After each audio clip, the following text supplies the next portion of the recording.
Cocaine is a hell of a drug.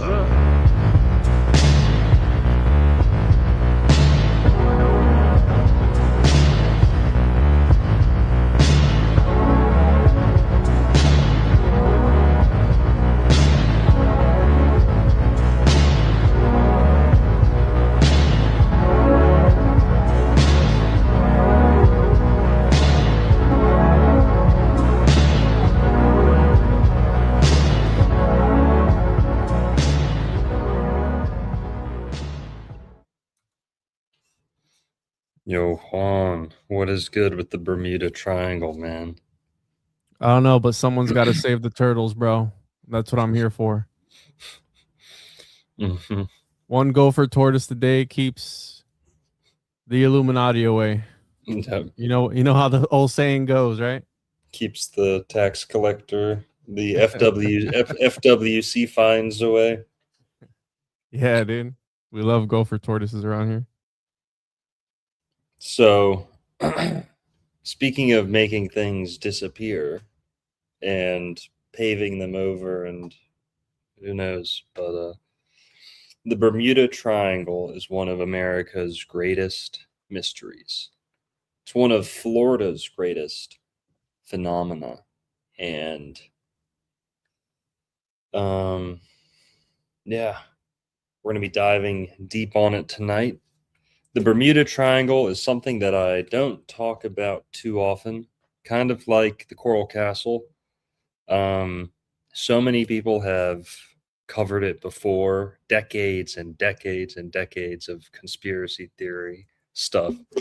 So, I'm kind of late to the party, and on my channel, I try and focus on things people maybe haven't heard about. So, Coral Castle, Bermuda Triangle, it's kind of low hanging fruit in some ways. And, um, I only like to talk about something if I'm really contributing. Maybe, I don't know. But we're going to talk about the Bermuda Triangle tonight. We've got a good little old documentary that we're going to watch a little bit of. And Juan's got some material ready. So, Juan, man, how much have you covered the Bermuda Triangle? I've talked about it in passing. It's part of another phenomenon that we'll get into tonight. And yeah, I've talked about it in passing, not an actual dedicated episode. And it's actually one of the first, I guess, conspiracies that piqued my interest. I was probably in the second grade reading about the Flight 19, right? That's the one that really got me. And then obviously being in Florida, so I've been thinking about the Bermuda Triangle for a lot of years now. And yeah, I want to talk about it today a little bit, maybe debunk it. Occam's razor a little bit, maybe, right? There are some wreckages that have been found recently that when you look now, they weren't attributed to the Bermuda Triangle, but perhaps they were, right? Because things do go wrong. We are working with a lot of ships and a lot of planes. Mechanical things can break. But is there a secret alien laser underneath the Atlantic Ocean from the remnants of Atlantis? This highly advanced race, right? The crystal underneath the Bermuda Triangle. Who knows? Maybe there is something in that area. And maybe that's why Christopher Columbus was drawn to this area, right? Even though he thought he was somewhere else. But again, things happen for a reason, which we'll get into that. And, but yeah, I haven't covered it in depth. I've talked about it in passing in relation to other things. You're muted. So, totally. Same here. I think we've mentioned it a fair amount of times on our streams, but Highly requested, though. totally. And when most people think of Florida conspiracy theories, that's the first thing they think of. So, but the Bermuda Triangle. Let's start off with this. Where is it? What is it? I think most people have a general idea of what it is. It's a place where boats, planes go missing, allegedly at a higher frequency than in other areas. So, but let's get oriented here for a sec. So, where is it? Well, the easy way to remember is like this: the farthest west corner is Miami, the farthest north corner is Bermuda. Now, not many people know, believe it or not many people know what Bermuda is or where it is. Bermuda is kind of like the American Canaries or Azores. Pretty much. It's like our little extra island, our little way station.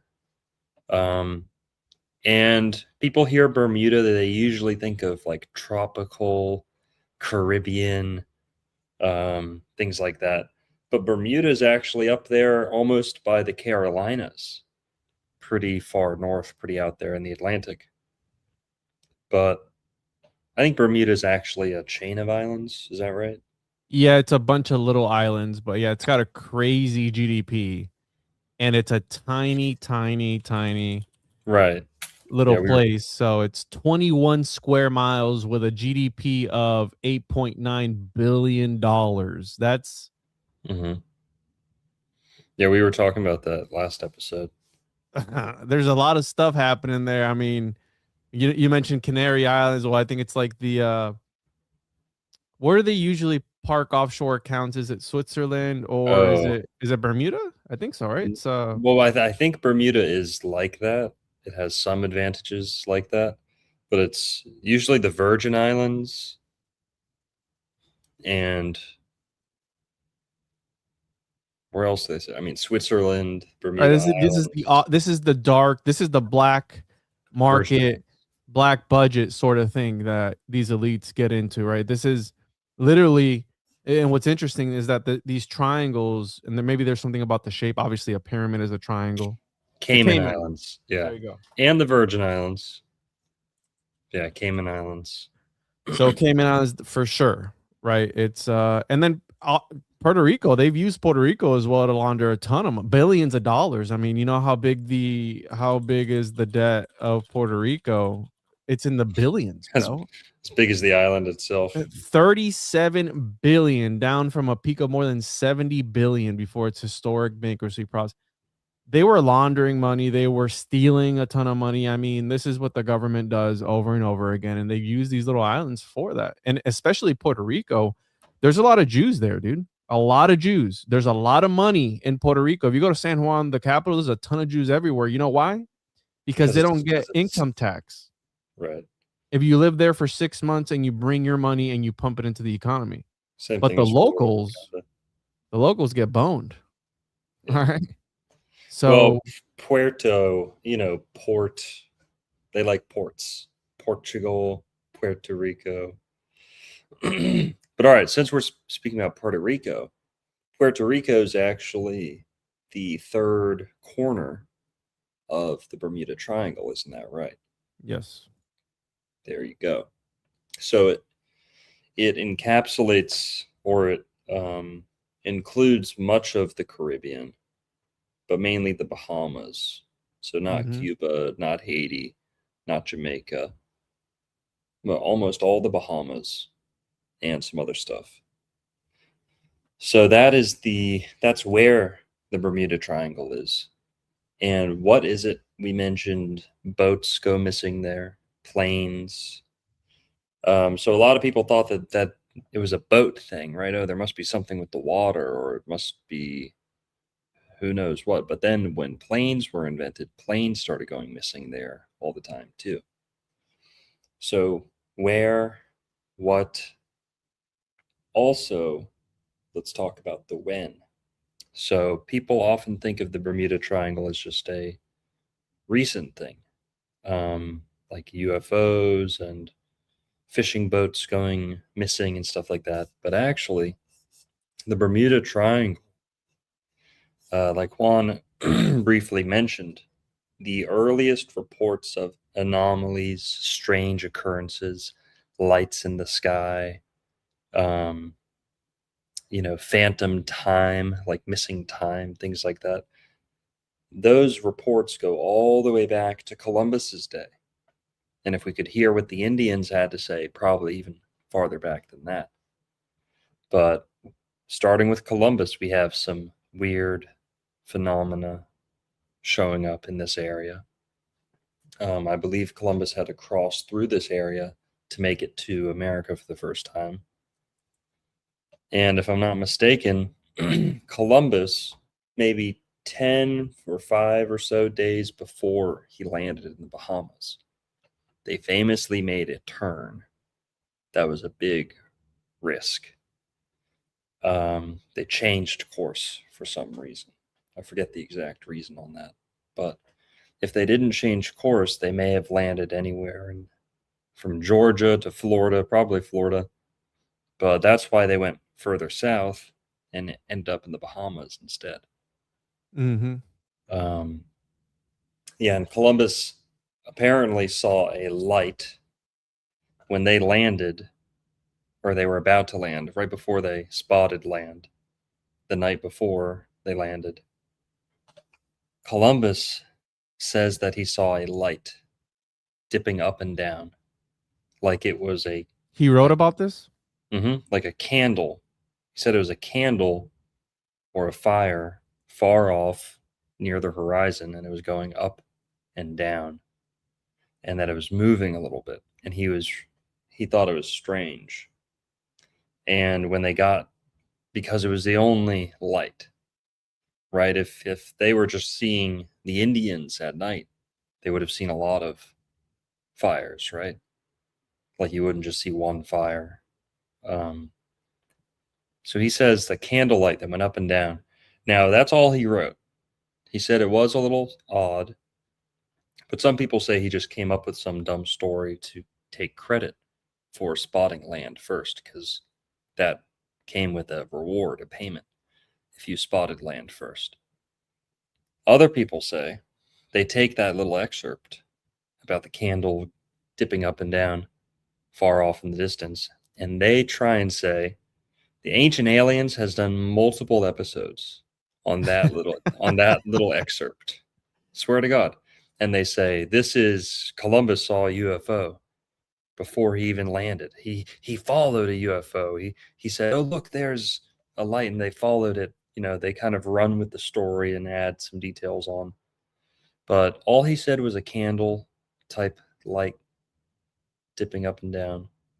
But UFO people really like that mention, that report in his journal. This is an interesting comment. I mentioned earlier, maybe he was drawn in I by think he something. was. Well, here's a good opportunity to mention. Did you hear that Trump is renaming, or he made October 9th is going to be Leif Erikson Day? So a day or two before Columbus Day. Who the hell's We're gonna- that? I don't know who that is. Oh my God. Leif I'm Leif Puerto Rican, Erikson. bro. That's all right. Leif Erikson is the Viking who discovered America before Oh. Columbus. And Oh, that's wow. why there's Eric in America, bro. A millennium before Christopher Columbus. Yeah. Huh.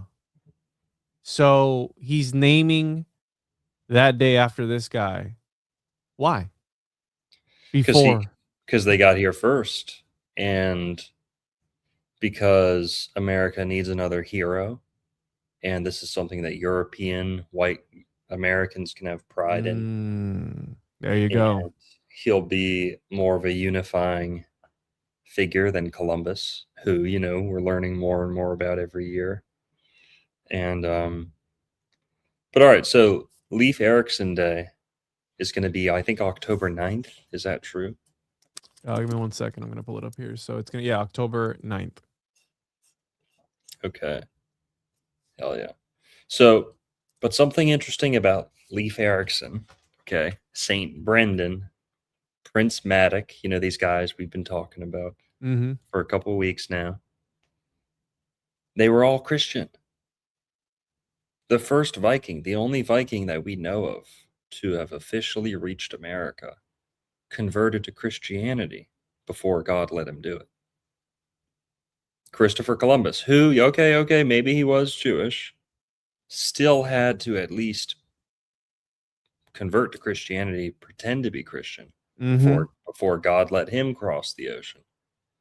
And say what you want about Columbus, he very well could have been totally Christian, like a messianic Jew almost, who believes in a lot of Judaism, but also believes in Jesus a little bit. I mean, he certainly talked the talk, so it's hard to tell. But Prince Yeah. Madoc was Christian. Saint Brendan was an early Christian saint. Yeah. All right. I mean, the new Atlantis, this sort of thing, or, was destined to be the way it is to develop this system, even though I think it's all smoke and mirrors, bro. At the end of the day, I think that, I mean, look at the latest election where you got what Trump was flip flopping, wasn't he? First he endorsed one guy, then he flopped over to the other guy, the fishback guy. What's his name? Well, yeah, he endorsed Byron Donalds. Trump did. Yeah, for we're talking about Florida, but it is a real shout out to Five Leaf Clover. It is a real game of Monopoly, real life game, and I think they know that. And maybe there is some sort of divinity or some sort of divine purpose for everything, and they know that, right? They know that, so they want to suck up the life out of everything and just distort it and make it into something else, which is what it is today. I know that you don't believe in the illusion of choice. I do. I think that the people in power will do whatever they want regardless, and they just give you the illusion of choice, the illusion that you have some sort of power, right? Because you vote people in and nothing ever changes. And it's interesting that they spend so many, like politicians spend so many millions of dollars for a position, for example, like a local position here for the county that pays $30,000 a year. You're going to spend $1 million on a campaign for a $30,000 a year seat. Come on. Like, we see the blatant corruption, but what are we going to do about it? Right? Like, what are we going to do about it? And, it's like when people talk about the whole Kirk thing and like, oh, he was a patsy. What are you going to do about it? You're going to make some more videos like Candace Owens and just talk about it to make money off your. What are you going to do? Oh, they set him up and this and that. And bro, JFK Well, happened when? we can be like Charlie. We can be as fearless and as You get your head blown off if you're like Charlie, bro. that's called doing the right thing. That's called walking the walk. Look at Jesus. I mean, they crucified him, and There from you what go. I've heard, he was a great guy. Yeah, well, Juan, I think I hear what you're saying. And at some point, there is a futility to this life. Like, yes, absolute good. Jesus says that good will reign supreme on earth one day. Yeah. But it's not at the snap of our fingers. You know what I mean? And that level of goodness, that standard that we're all seeking, will be attained one day. We will get there. In this life, though, maybe we shouldn't be expecting, demanding it. We should always fight for good and do everything we can. But the expectation of what we can achieve right now, right here, maybe needs to come down a little bit, because we do need to enjoy this life a little bit too. But I mean, yeah. What do you guys think? it began in Genesis, bro. I was just recently reading Genesis over, and the Garden of Eden. It began there, like when how you're saying this pure the perfection that is God as Jesus. That's unattainable. How you're saying in this realm, in this reality. Perhaps later on, and how you're saying, yeah, and I understand. Bring the expectations down, and you're not going to be so disappointed in reality. You get what I'm saying? It's like, Yeah.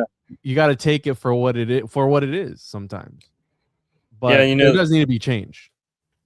They say geniuses are the people who are most dissatisfied with the world. right? Like the smarter you are, the more problems you find out there with everything, right?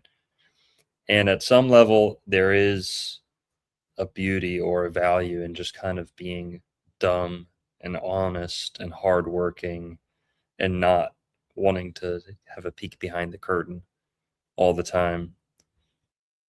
But to your question, what can we do? Well, we can, people say, oh, the solution is to just uh, tune out, is to just like sign off, Eh, get your own land, take your family out to some remote place, dig your own well, and never depend on anyone, right? Just be so hyper dependent that you're still a that's stuck. part of the system and they still have you by the, you know how many people I know, bro, that go, hey, I don't pay any property taxes. I build without building permits. I do this, I do that. And you go on the county property appraiser website and you click on their property. Oh, would you look at that? He paid 2026 right on time. Mhm. Hypocrite, right? There is that, but you're always going to be attached to the government, bro. Like that's the way Yes. it is. And if you right, if you own a piece of land somewhere, guess what? At least in Florida, ask me how I know because I buy properties off of tax deed auctions. Okay, I Mhm. know how the system works.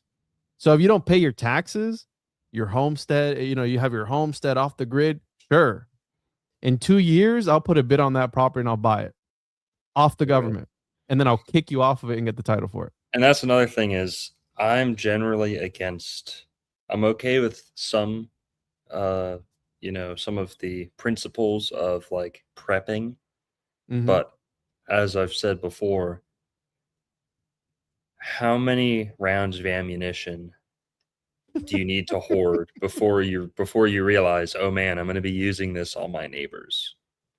Like when shit hits the fan, are you really going to be using that on like the Russian paratroopers, or are you going to be using it probably on your neighbors and people just like them? That's dark. So if you're out there digging a bunker, trying to hyper isolate, be hyper independent, to me that's just like giving up. That's like Mm. that's like cells isolating themselves from the greater organism and just like giving up. And cities are not necessarily a good thing. There's this theory that cities are the origin of vice and all that's bad with the world. But on some level, the cities are like the front line, where communities are, where there are people in greater numbers. That is like the front line.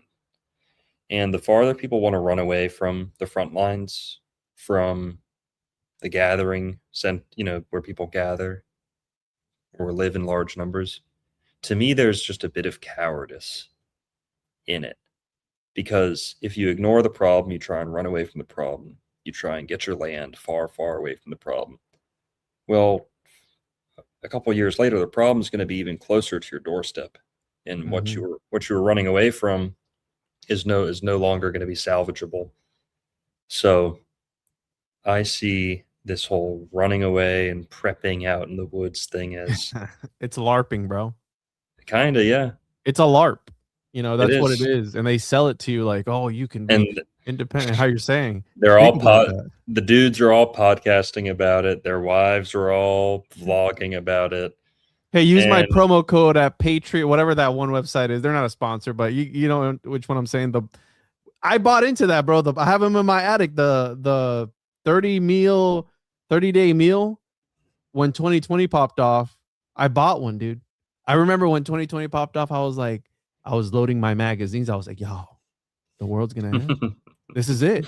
Like the day. yeah, And some people are praying for that yeah. day, dude. Th- That's the that thing. was that was me when George Floyd happened and the Black Lives Matter people were marching down the street. Uh-oh. Like down my street in West Palm Beach, there was like Did you fucking lock the doors when you saw them? 300 people. No, but I started ordering like fucking axes off Amazon and Oh stuff. I'm my. like, started like decking my van out with like survival equipment and stuff, and I'm like, "Oh, this is it." But no, Yeah. we don't black pill anymore. That's just juvenile. So back to back to the Bermuda. How do we even get on this topic? I think Oh yeah, Bermuda. This And then conversation just got Bermuda Triangle, bro. yes, they don't want us to talk about the truth. So We're gonna get blown off course a lot in this one. So 1945 is what did it for me, right? Flight 19, group of 5 US Navy bombers that disappeared. And there's been, you talked about it being relevant. I know we talked about Christopher Columbus, but again, some have been debunked in 2017. As recent as 2017, there was an airplane that went missing, but they found allegedly the debris matching the the plane, and it just so happened to crash. I mean, think about it, dude. You're working with an engine in the air. You know how much trust? Everything has to work in unison. Everything has to be perfect at that pre-flight check and everything. One little hiccup, one of your engines goes down. Guess what? You're going down, bro. That's the scariest part about flying, okay? Yeah. And I know the guy who does like the programming. A lot of them use carburetors and there's fuel injection and stuff like that. But like he used to do the carburetor ones back in the day and the air, air cooled and all that stuff. And he said that they would test them and everything had to be 110%. He did it for the military in Brazil. It had to be 110%. Yeah. And they would, to test the airplanes, the guy who programmed it would go in with the pilot and they would have to do like this procedure where they shut it off, and then the backup system is supposed to take over. Well, guess what? For them to make sure you did your job correctly, they took you on that test flight to be like, hey, if I go down, you're going down with me. Make sure that you did your job correctly. So you have a big incentive to do it correctly from the first time. So again, things happen. It's mechanical and they can go down. So some of these have been debunked that were otherwise attributed to the Bermuda. But hang on. Okay, but hang on. So I see what you mean, and we're gonna cover a lot of them, and the circumstances aren't always the same. But when you say debunked, what you're saying is basically that the thing disappeared and was never found again. Like that is no longer the case. Like with some, with some, the wreckages have been found. Well, for me, I don't need the wreckages to disappear for me to still call it mysterious. You know what I mean? Like if the planes are falling out of the air, that's eerie enough. The pilot could have disappeared in the seat. Like for all we know, we don't know because they never found any bodies technically, right?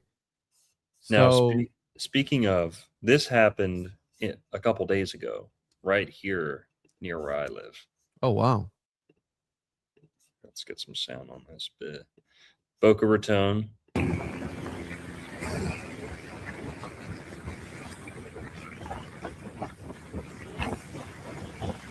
Whoa. What the? Oh, that's unexpected. Yeah, no shit. I don't think that's a plane that's made to land on the water. Sir, you can't park there. You can't park there. LOL. That's crazy, dude.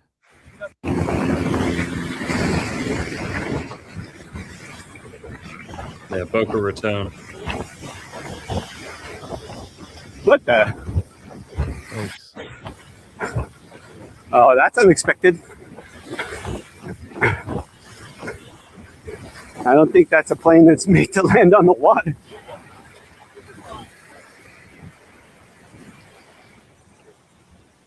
Somebody said a 23-year-old woman landed that? Damn. Oh, you seen this guy? He falls asleep. Let's watch this one.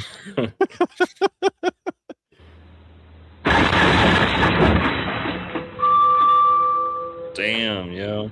Damn, dude. He's like, I just lost my job. I am no longer employed. He's probably making. Damn, bro. How do you crash a trolley, dude? He's a tram trolley. He's fell asleep, bro. Snorlax. I mean, maybe some of these pilots fell asleep at the wheel. Astral Police with the $10 says Juan Klug and the gynecologist always get Bermuda triangled. Mhm. Yep. Shout out.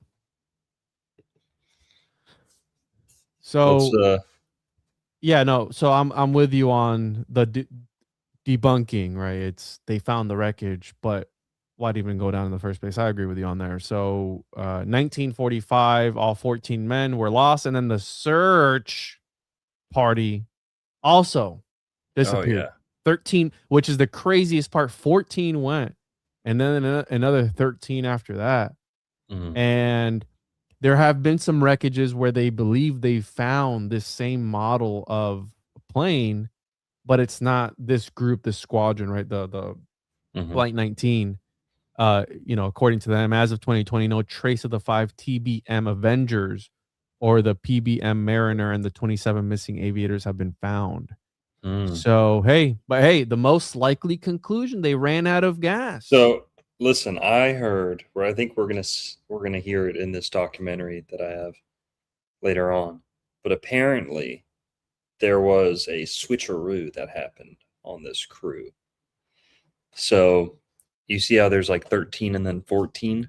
So Mhm. apparently a full crew was 14, but Oh. one person left, right, and got replaced with someone.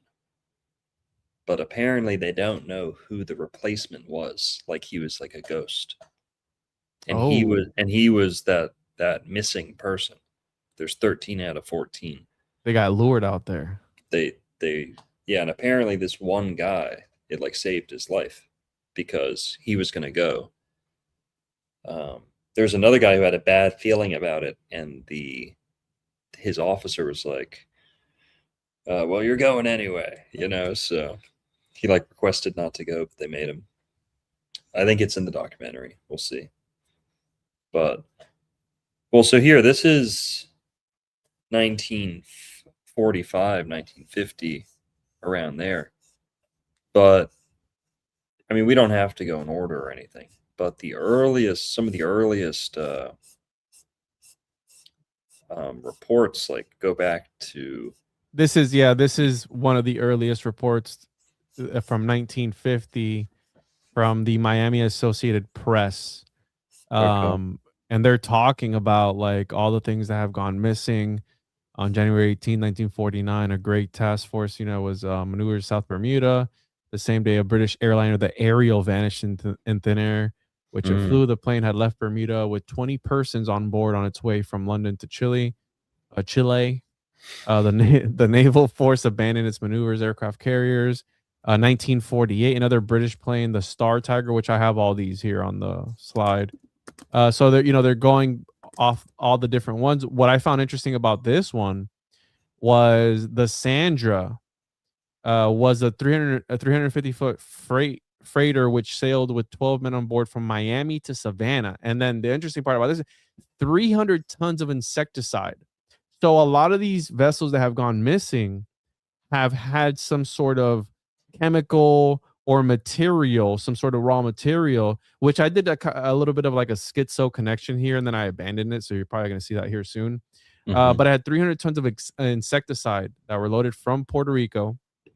Oh, I'm sorry, Puerto Cabello, Venezuela, and it disappeared while I tra So again, I mean, was it uh, another government? Right? This is the 1950s. Okay. Um, who knows? Right? Again, disappeared, never found again. We have and I think what's attributing to this phenomenon might be something. I don't know if you know a lot about this particular thing. I think you do, right? We've talked about this before, where these are the currents that Mhm. kind of. I mean, this relates to the Box Saga and everything else. Maybe, perhaps, maybe. So the Mhm. Sargasso Sea is the only named sea without land boundaries. Okay, Mhm. so it's this phenomenon essentially because of all these currents where it's the commissary, and Christopher Columbus wrote about this. So And when you say Box Saga, what makes you think of this? What makes you connect this to the Box Saga?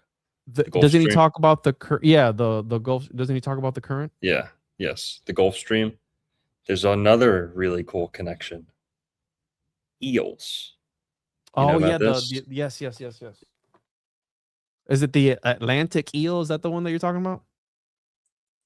It's the Atlantic and the European eel. They both come to the Sargasso Sea, or at least Oh, pass through it. So almost every eel the in American eel, right? yeah, almost every eel in like the Western Hemisphere and most of the ones in Europe, even if they're a lot of the freshwater ones too, they leave the caves and the rocks they live in. And kind of like sea turtles or salmon, they make a big migration to their spawning points. They have an orgy. Yeah.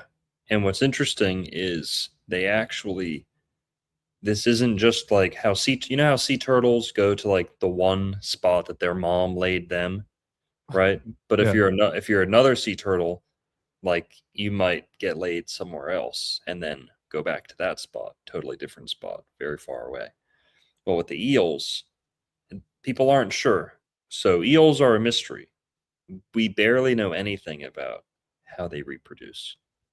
They've almost never been observed to reproduce, believe it or not, in the wild. With all the videoing and stuff that we do, we know next to nothing about how eels reproduce. But we know that they make this huge migration. Many of them come to Florida, off the coast of Florida and in Florida. Many of them actually come into the springs, and there are saltwater eels that cross the Atlantic Ocean, and then they come into the Florida springs, Whoa. and they can breathe Florida spring water because it's so mineralized, has so many minerals in it. So they can survive in the Florida spring water.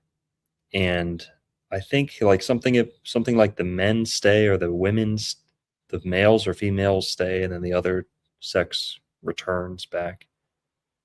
So let's see here. Spawning takes place offshore where the eggs hatch. The female can lay up to 4 million buoyant eggs and dies after egg laying. mm, After the eggs hatch, the early stage larvae develop into leptocephali, cephali, whatever that word is, flat, transparent larvae of mhm. eels. The young eels move toward North America, where they Right. metamorphose into Well, glass eels. Wow, dude, that's great. And then they enter freshwater systems. How so bizarre.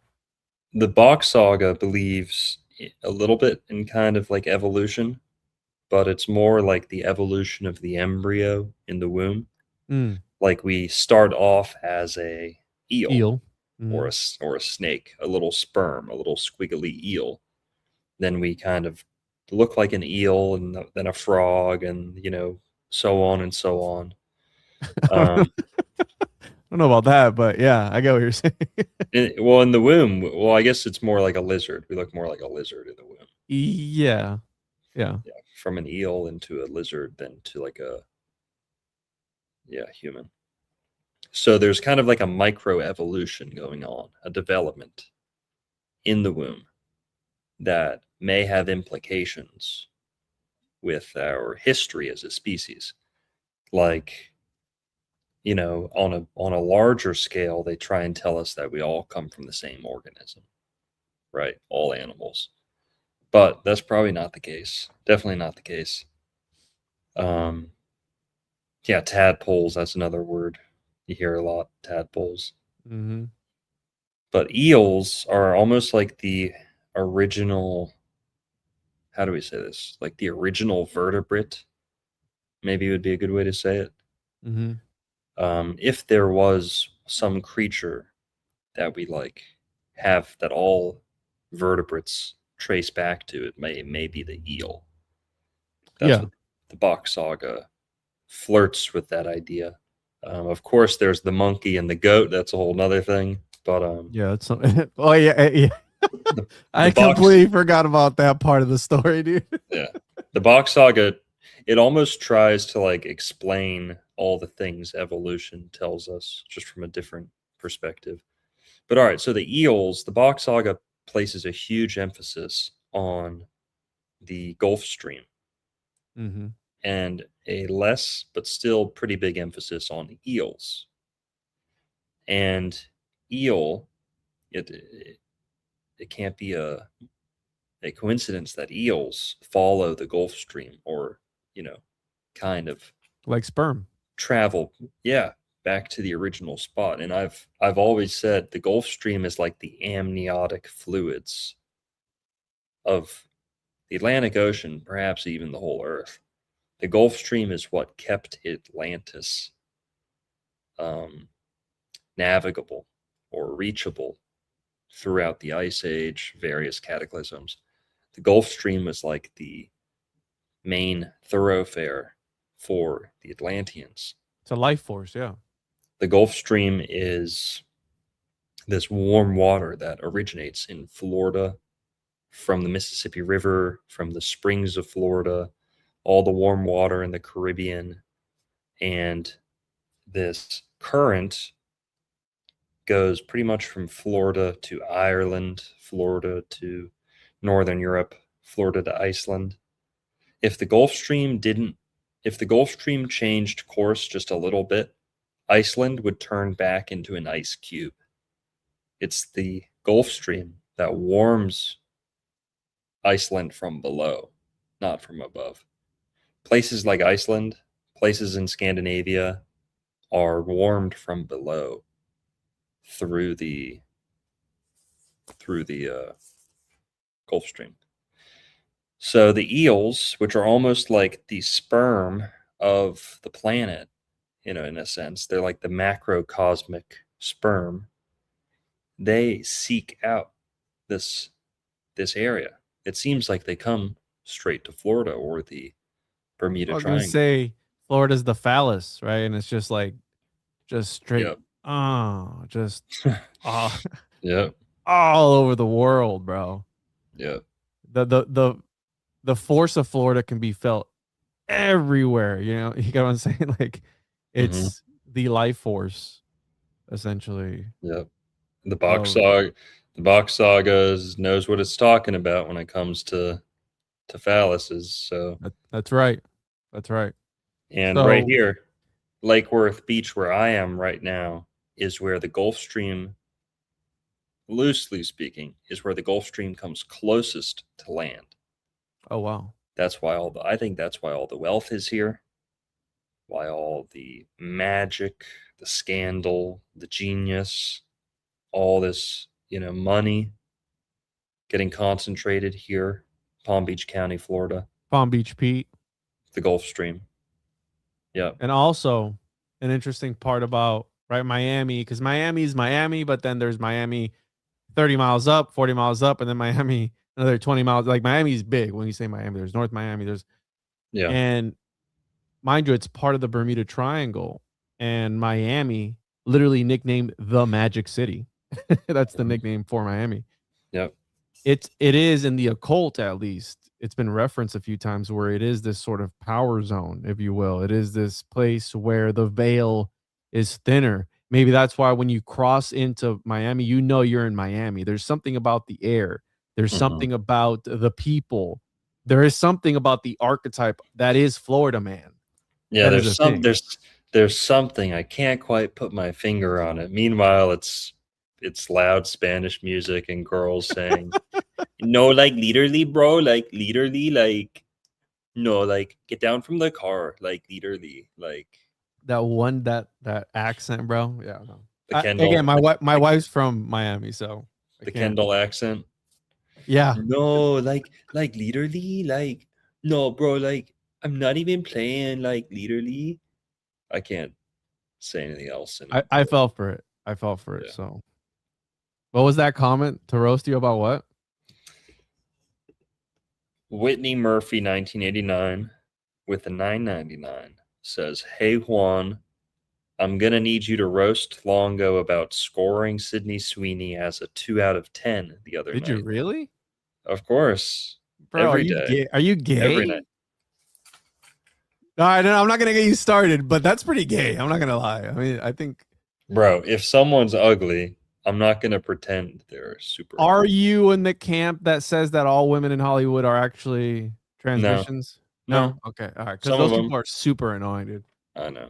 Yeah. Those are like on par with flat earthers of annoying when like you go against their theory. They're like, oh, what do you mean? Like they go crazy over it. Damn, dude, that's harsh though. 2 out of 10. He had us questioning if he actually bats for the other team. JK. Well, Whitney, hang Don't on. do it, Okay. Longo. Don't do it. No. Okay. Don't do it. This needs to be Don't. Whitney, This I needs to be tried. said.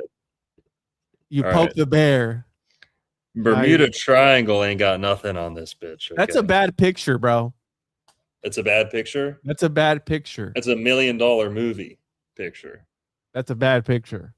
That's her without makeup. That's fine. I think she's not a 2 out of 10. Come on, dude. That's 2 out of 10s being nice. Okay. Let's see what else we got. What does the chat say? I mean, what do you guys rate her? I mean, we know she has other assets, and maybe that's why she's. Just tell me. Just listen to this, okay? Sydney Sweeney is the ultimate acid test of objective beauty and like group thinking. Okay. People only say Sydney Sweeney is hot because that's what everyone's saying. I'm telling you right now, if Sydney Sweeney walks up to me looking her best, okay, I'm literally rejecting her. She would not, I bro. swear to God. That's I'm if you could rejecting pull her, bro. All right. All right. I wouldn't even be nervous. Wouldn't even be remotely nervous. I got a proposition for you. All right. Either Swidney, whatever her name is, Sweeney, whatever, Swidney, or Bonnie Blue, and the Bonnie Blue's prettier.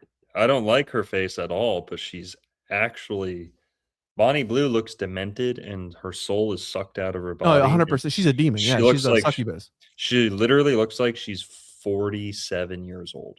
And Think about it, bro. And she's younger than me. Yeah, think about that. I mean, the demonic attachment that she has on her, I mean, that'll suck anyone's life force out of them, right? She's got some sort of demon. But the basic architecture, the basic layout going on there, she's 1,000,000% better looking than Sydney Sweeney. 100,000%. It's not even close. And Sydney Sweeney doesn't even have a nice body. People are insane. Okay. I already laid out all the reasons why in my last stream. I don't care. On to the next one. Here.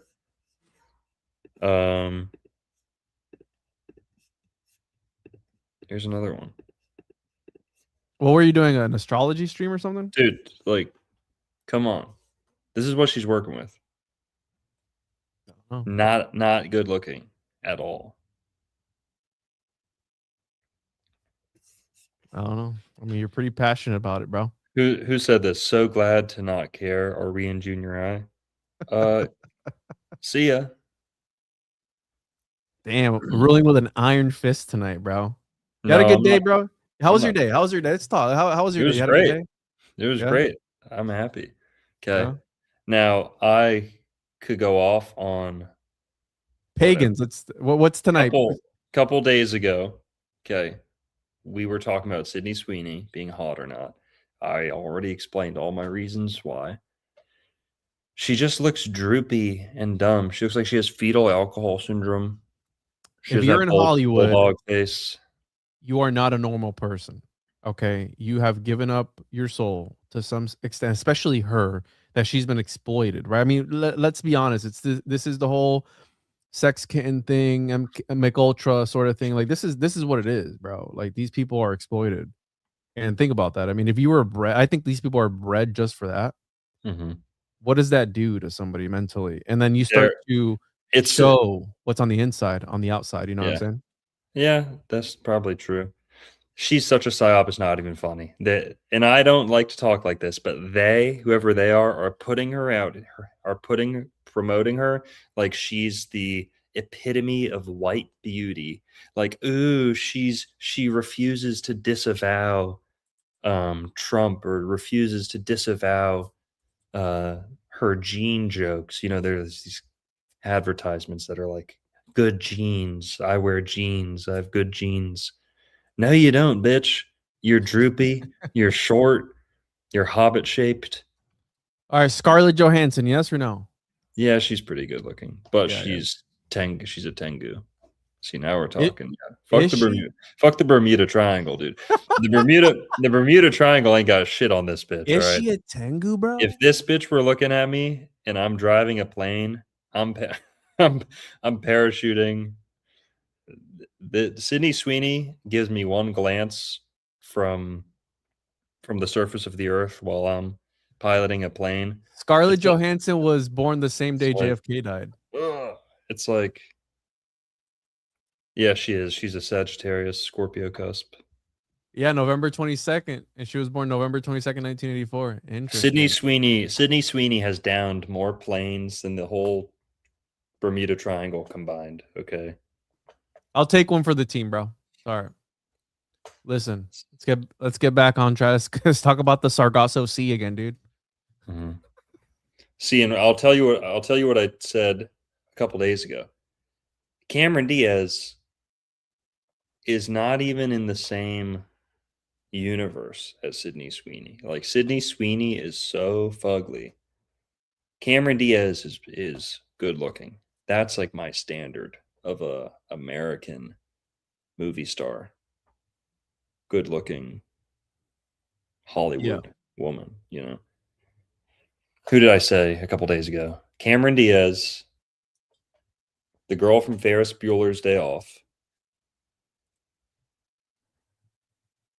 Yeah, that's what I'm talking about. Sydney Sweeney's too short. Her legs are all weird shaped. Her body's all weird shaped. She's hobbit shaped, and she's got a droopy face. How many pounds of makeup do you need to draw on something that looks good? It's clowntivities. Yeah, but I can say if a woman is attractive or not. Yeah. You know, I'm a man. The flesh is weak. If Puerto Ricans are good at one thing, it's disrespecting their wives. Bro, all right. You know what? Yeah, I'm let's just let's kidding. go.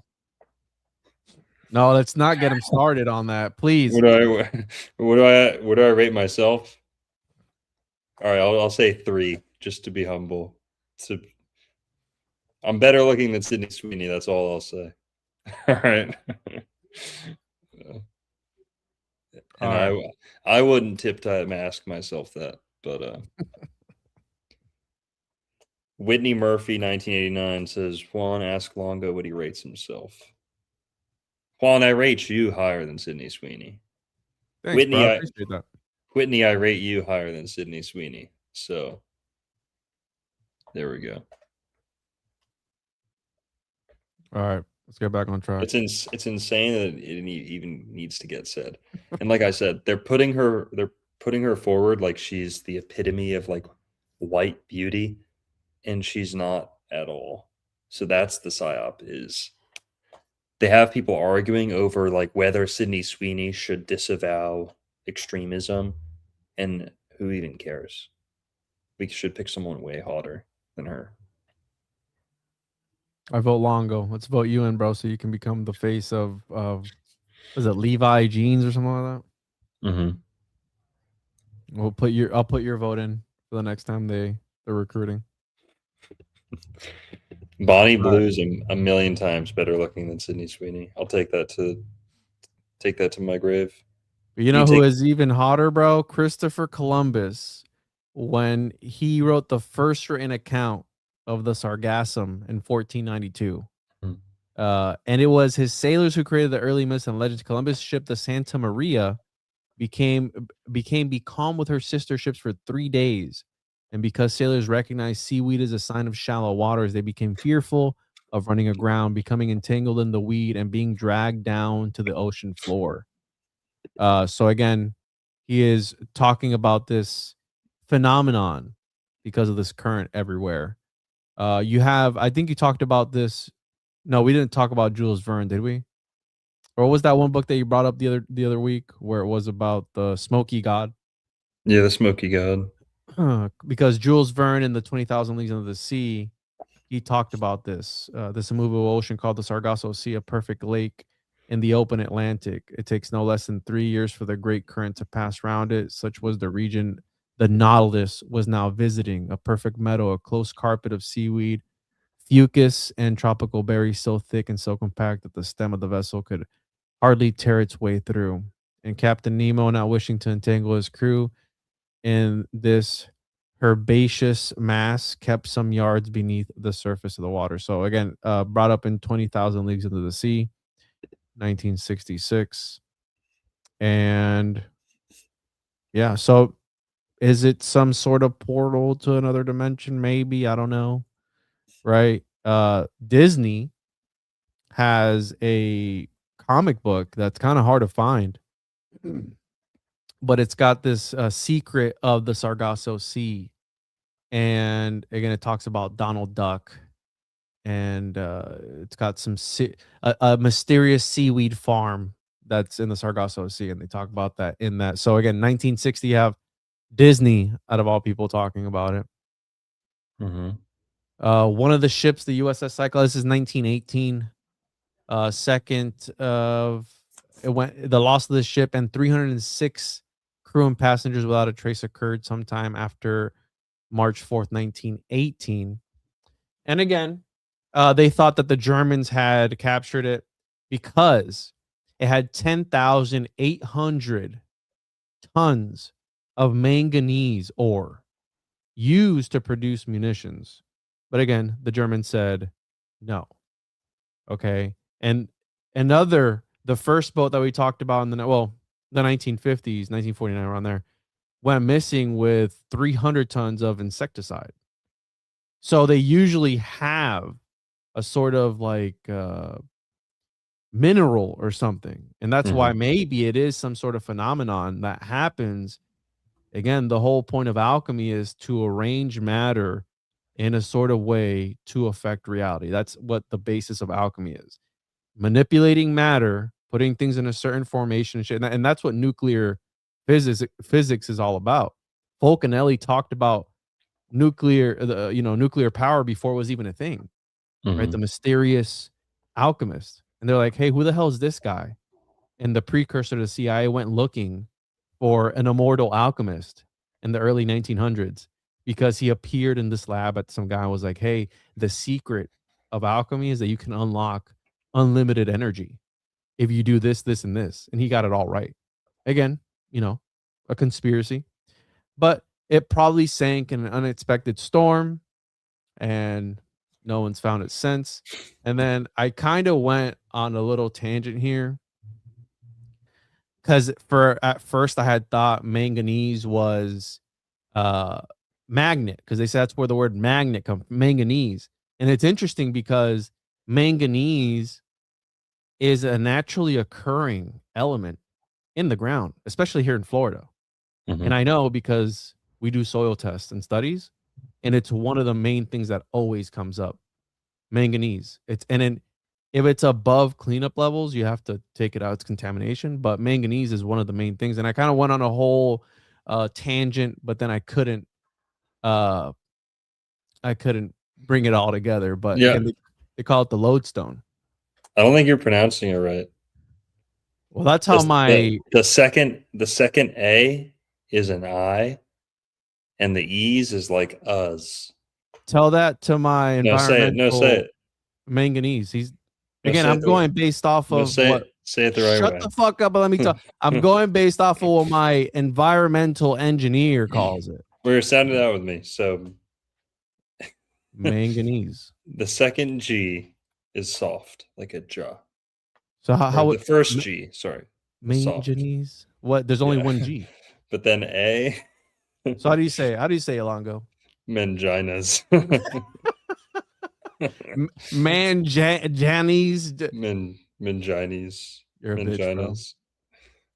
Bitch, bro. Pronunciation. Let's No, you said it right. Hold on. I'm gonna hear it right now. Man, I said it right. Manganese. I know. I'm just trying to get you to say Mangina.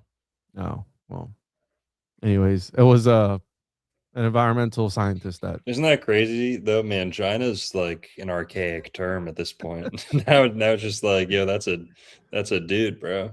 the manganese. That's Bruce Jenner, dude. What are you talking about? That's So people another so mangina. If you said mangina before, like a whole room would crack up. Now it's like no, now it's it's like cringe, bro. now it's like straight to jail. You got to FaceTime Jeffree Star. One of the mislabeling, I guess, right? Another quote unquote debunk. There was a lot of ships that went missing that were attributed to the Bermuda Triangle that weren't actually near the Bermuda. Like, for example, the Mary Celeste in 1872 went missing. And again, it got clumped into the Bermuda Triangle, but it was actually found near the Azores. How do you say this one, bro? Azores or Azores? Azores. Yeah. The Azores. So again, one of the ones that was clumped in with the Bermuda Triangle down here, but it actually went missing up here. So again, is there something strange about this area? Yeah, perhaps. And it is part of the we have another one here in 1919 that was attributed to the Bermuda Triangle, but it was near North Carolina. Okay, it was this ship that washed ashore without its crew. They went missing, but it was up by North Carolina. So again, who knows? 1881 from Liverpool to New York. I believe this is the same. That's not the same one. The Ellen Austin, the captain ordered the men to sail the mystery ship along. So, oh yeah, so they encountered this ghost ship, right? And they were so allegedly steering it next to one another, and then out of nowhere it vanished, right? The captain abandoned the mystery vessel, which was supposedly never seen again. So we got reports of ghost ships as well, and weird things in this area. Okay. The Star Tiger, I talked about it earlier, went missing. This was 1948. 1949, the Star Ariel went missing as well. What's another one? What is this? 1948, another one. So around this area was happening. This one left San Juan as well. 29 passengers and 3 crew members. What is that? 31, 32, 33. Uh-oh. 33 people went missing, bro. Hit the button. Arroz con pollo confirmed. Illuminati confirmed. All right. So let's get here. We got the 1963. Again, another one carrying molten sulfur. 1963. Near the southern coast of Florida, taking the lives of 39 crewmen.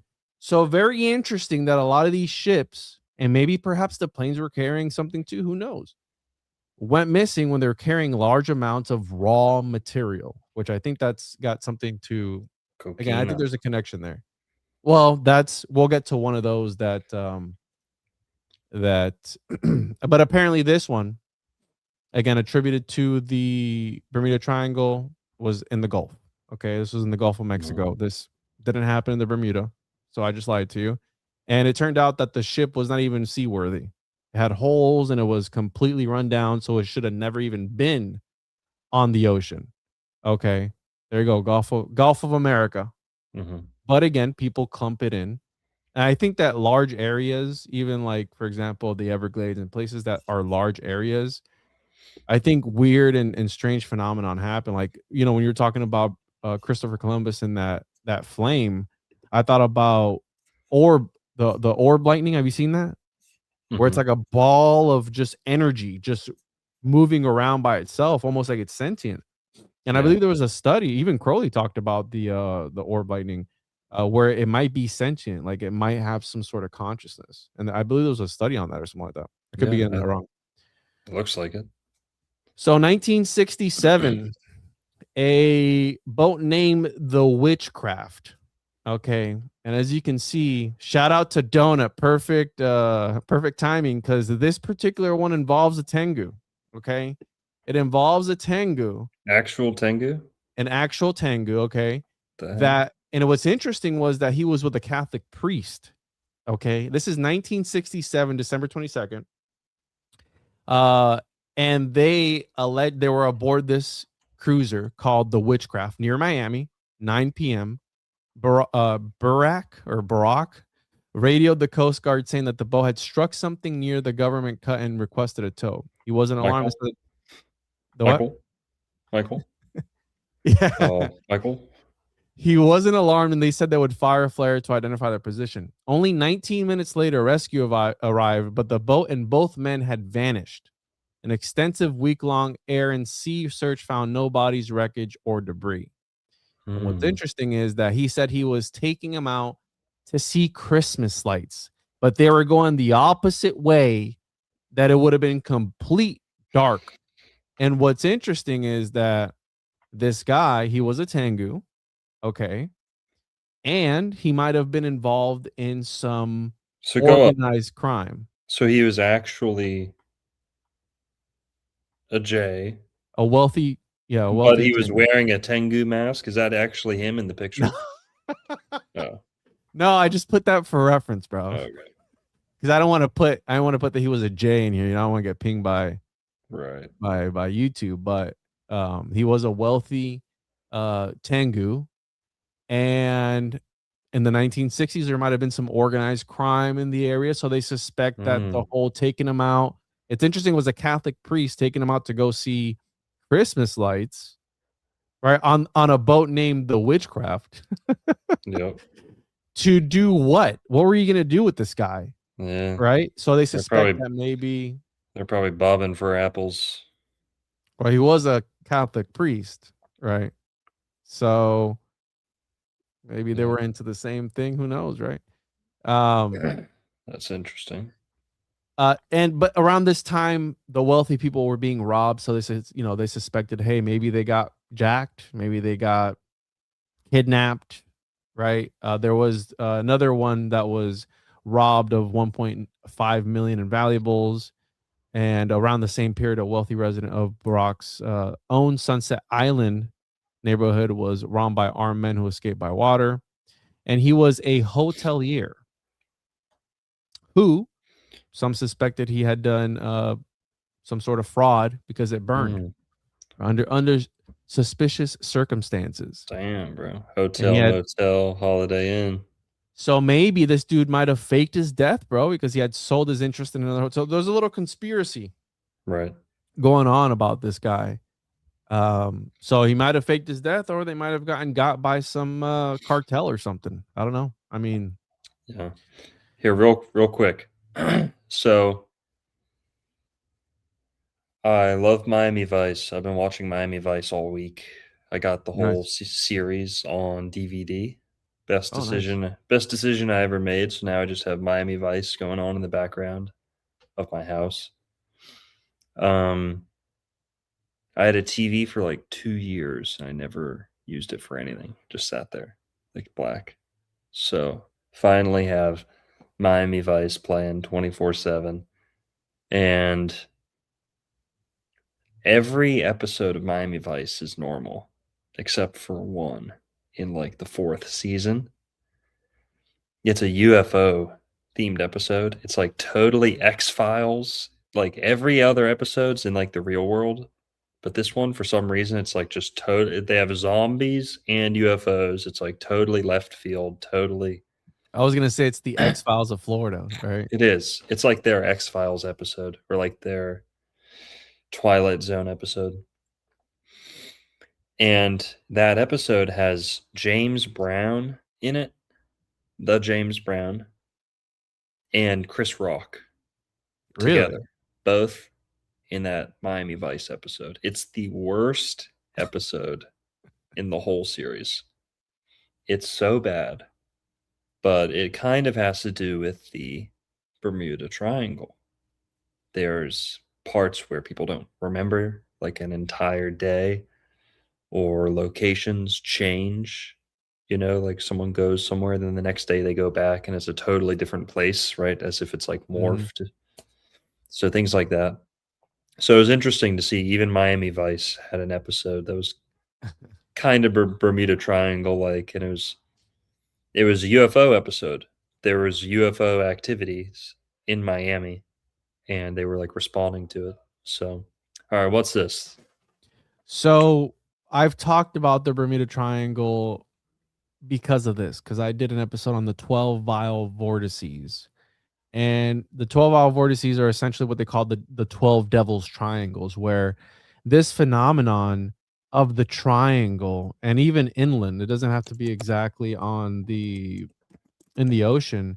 You have the Bridgewater Triangle, where people have reports of Bigfoot, UFOs, weird things happening, people disappearing, etc. Where there might be this, again, maybe something about the shape, the area, the South Atlantic anomaly, which is, I believe, this one. Mhm. I think I want to say that's near where the MH370 went missing. I got it here somewhere. But there's been a whole bunch of things that go missing here, and this is where they say that the Van Allen radiation belt or something like that is closest to Earth. Almost how you said, where the Gulf Stream is closest to land here near Lake Worth area. Mhm. So they say that area again has high electromagnetic activity. But again, you have Japan's Devil's Triangle. You have, I forgot the names of all of them, but there's stuff that goes on here in this sea. There's talks about dragons and sea monsters and things of that nature. And Mm. again, it's all over the, dare I say, globe. Right? I know it's going to trigger some people, but it's all over the globe, or the flat Earth, whatever, where there are these triangles. And this is in 1968. Sanderson, which is a guy who's actually contributed to like cryptozoology and a whole bunch of different subjects. He came up with the concept of the vial vortices. The vial vortices are supposed to be anomalic. How the hell you say that word? Ano- anomalic Animalic, anomalic animalic. regions regularly disturbed on the Earth, where disproportionately many strange phenomena occur, such as disappearances, UFO sightings, or poltergeist activity. The first and second vial vortices were the Bermuda Triangle and the Devil's Sea. Mhm. But again, this one guy was like, "Hey, this Larry Cush analyzed the data and was like, nah, there's nothing to see here." Right. And it's, what's interesting is that Sanderson had been described as a credulous for suggesting that aircraft and boats went missing at the Devil's Sea because of a wrinkle in space and time, gravitational or magnetic aberrations, extraterrestrials, or mysterious underwater people. Because how you're saying, there's some people who talk about time accelerating, time slowing down, missing time, which is UFO related. People miss time while, when they get abducted. Who knows? Um, and this guy, right, Sanderson was a proponent of the space animal hypothesis, which I wanted to ask you earlier because you alluded to maybe perhaps Christopher Columbus, his flickering light experience, maybe perhaps being maybe an angel, maybe Mhm. a UFO, which, in I believe UFOs are part of some government operation. Okay, I think that a lot of them are part of the government, some sort of secret technology that they're using, and they Mhm. just let people go crazy with what they. This whole subculture has been born out of UFOs, and I think they just let it be what it is. But if Christopher Columbus in 14 whatever saw something, it are UFOs. I'm sure some of them are extraterrestrial, or perhaps space animal hypothesis, where it talks about they are from the Earth, they are from here, and there are animals that we just haven't discovered. Almost like that one movie. What's that one movie by the Peel guy? Is it Nope? Where they I have don't some know. Is sort of that the cowboy one with the UFOs? yes, which Yeah, I this don't movie. watch that anti-white propaganda one. They're trying to genocide my people. Hey, I'm Yeah. brown, bro, so I don't care. Okay, If you but got no. well, if you got arrested, they'd put you down as white. So I guess we're in the Hey, you're we're not all wrong, bro. I just the did an sh- application the other day and I put white. we're both in the sinking ship. So, point being, right? Propaganda aside, this movie is about essentially this organism, this thing that I don't want to spoil it for people, but it could be an animal. Okay. It can be some sort of maybe thing that exists in the sky, in the upper atmosphere that maybe we can't see, that we can't perceive with our. And I've seen a UFO, and the UFO that I saw was an orange orb, but it was. Have you ever seen, when people get into the ball and they like do the whole hamster thing where they go on the water and they spin around? You know those big balls you get into, and Okay, yeah. you kind of like bounce off each. It Yeah. looked, that same concept, a little bit smaller, a lot smaller. And then so it was like a clear outside, and then the center, almost like a core, was a clear, like a clearish orange. It looked almost organic, bro. That's the craziest part about it. And I wasn't alone when I saw it. Okay, my son saw it. My wife saw it. Yeah. I was looking up, and I was like, "What the hell is that?" Because my son saw it first. He starts looking up, and I'm like, "Oh, what do you look?" And I, for whatever reason, I was thinking about an episode I was going to do that next day about a guy who talks about owls being aliens. So I was outside in my backyard smoking a cigar, Yeah. and I was thinking about UFOs and about aliens. And my son looks up, and he's like, he's a kid. He was like freaking 5 years old. I'm like, oh, he's just talking shit. Right? I'm like, this dude's just talking shit. He's like, oh, look at that. And I looked up because I was blowing the smoke up. I was out to the side, and I was blowing the smoke up. And when I look up, I see it. And at first I thought it was a balloon. But balloons don't move sideways at a steady pace. They don't keep going just steadily. I was like, oh, maybe it's a plane. It wasn't flat. And I could see it clear as day, bro. And I go, what the hell is that? My wife looks at it and she goes, yeah, what is that? And we just sat there for probably like 20, 30 seconds, just looking at. I didn't even think to take my phone out to like, I thought about it for like a split second after it had gone away. I'm like, no one's going to believe the story. I was like, who cares, right? Like I saw a UFO. I don't know what it was, but I know that I don't know what it was. Therefore, it's a UFO, Yeah. Yeah. Hey, So I've had 2 experiences, really, and yeah, people know that. But you brought up a good point about like, could these even people they usually point to like supernatural, so angelic, demonic, or extraterrestrial, right? Well, I kind of like that theory about, well, what if that is just the habitat of some other organism, I like to say I came up with this, but inspired by something Manly P. Hall wrote about elementals. So, yeah, I know where you're going. yeah, so you know, animals, we live in the earth, on the earth. Birds and bugs and bacteria, whatever, viruses live in the air. Fish live in the water. What lives in the fire?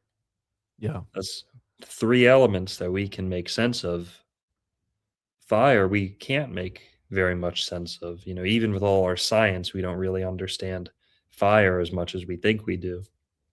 And plasma and all the different extensions of fire, right? Like electricity and whatever, lightning and all that. The sun itself, associated with fire. What organism lives in fire or inhabits the fire or is, what is to fire what fish are to water, right? Something like that. And so are those demons? Are those angels? Are those, who knows? Yeah. Dragons. Yeah. And what's interesting, we talk about these elemental, Paracelsus talked about Paracelsian monsters.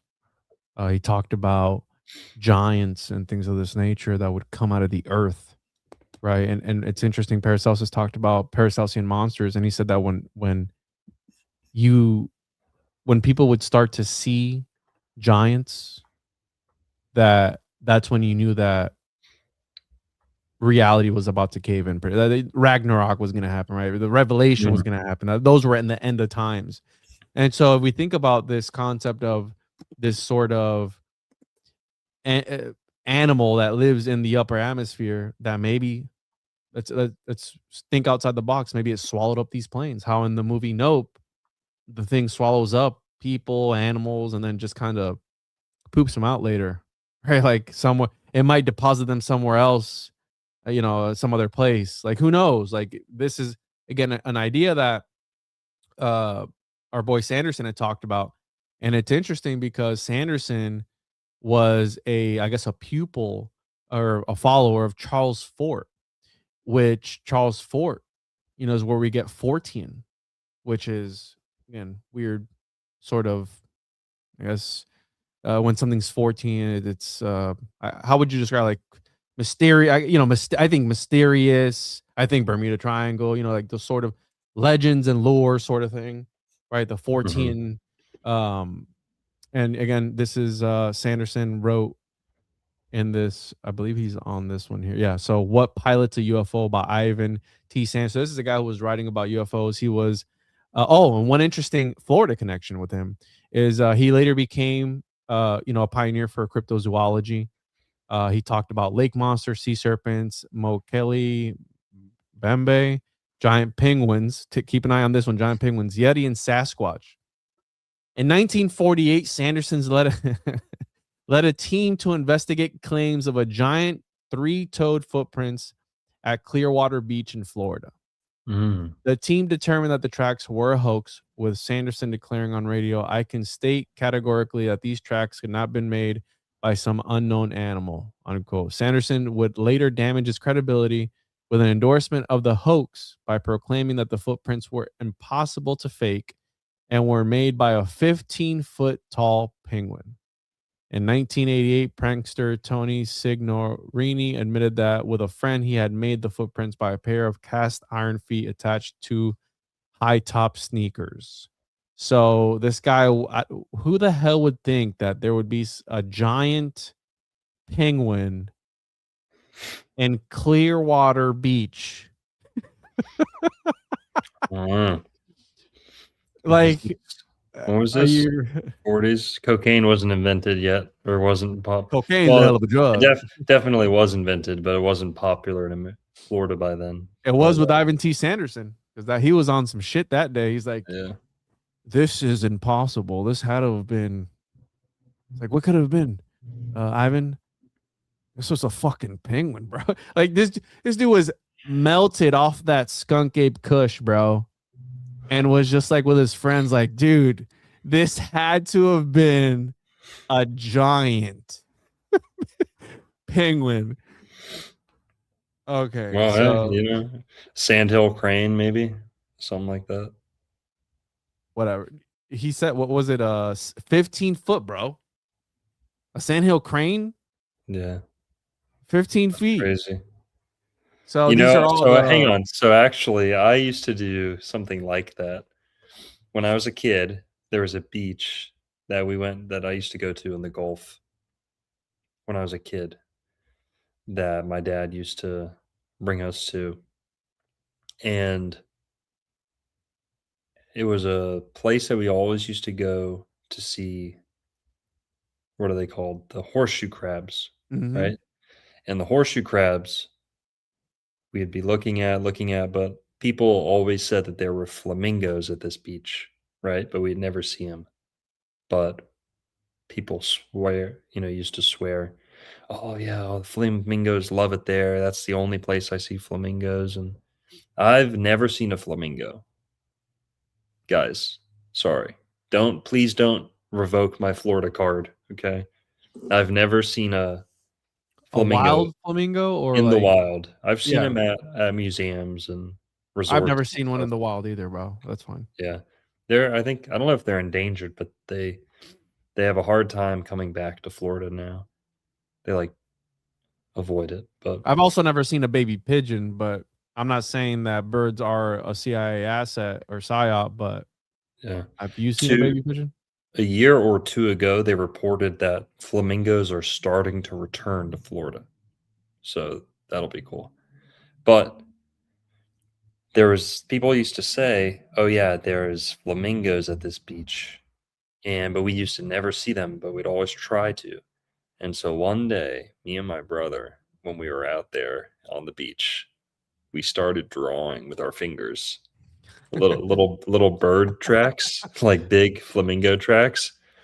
And we put it like, hundreds of little flamingo tracks.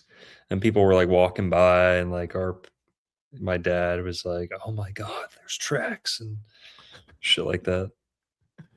I don't know if we ever owned up to it, but 5 feet tall, bro. Damn, they're big.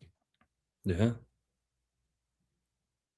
Black feathers. Yeah, the ones in the wild probably don't look as cool as the ones at the beach because they don't turn this pink. I think they turn this pink because of their diet, right? Because of what they eat.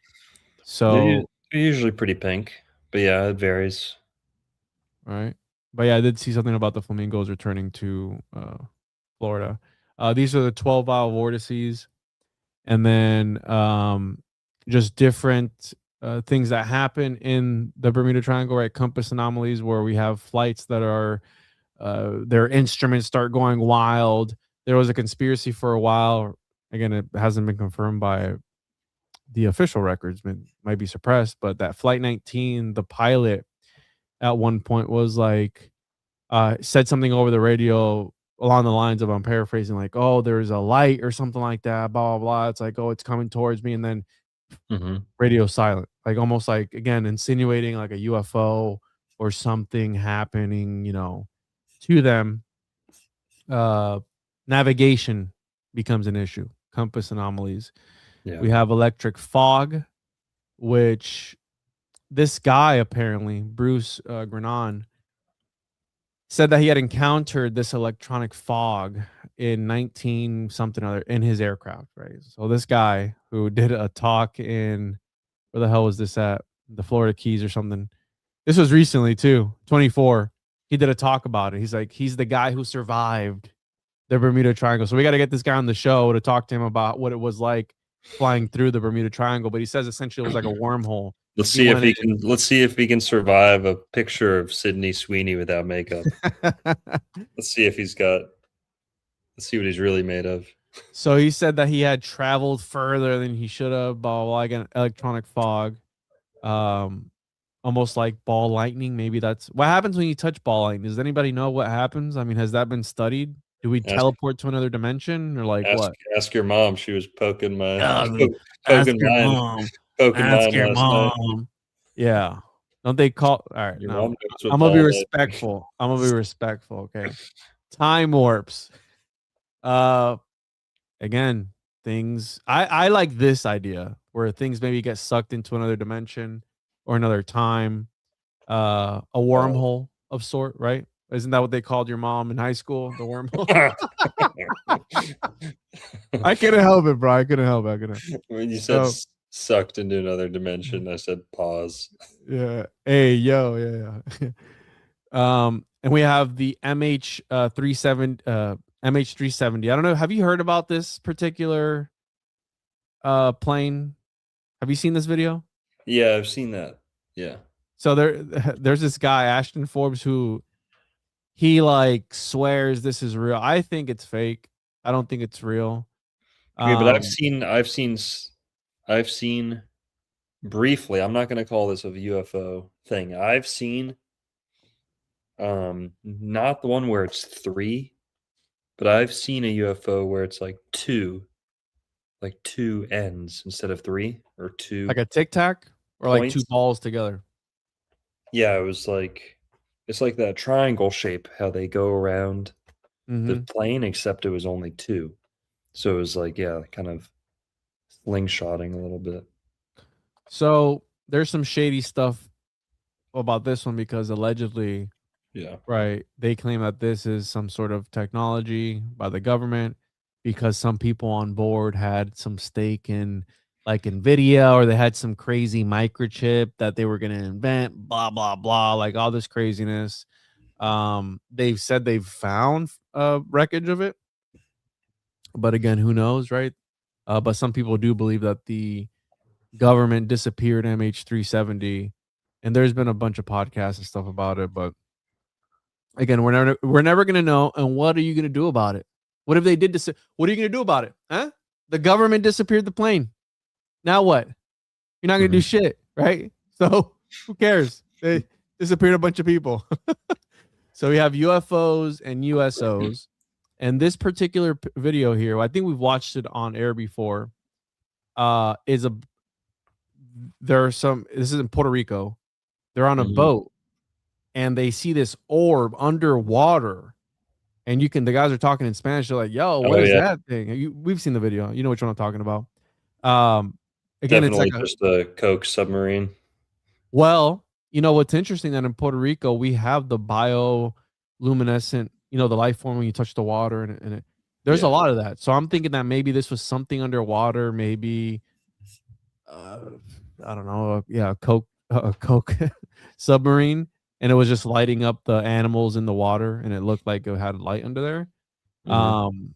But mind you, in Jacksonville, near Jacksonville, we had the Bet Sphere. You ever hear about that? Yes. The Bet Sphere, which was again this weird ball thing. Metallic sphere.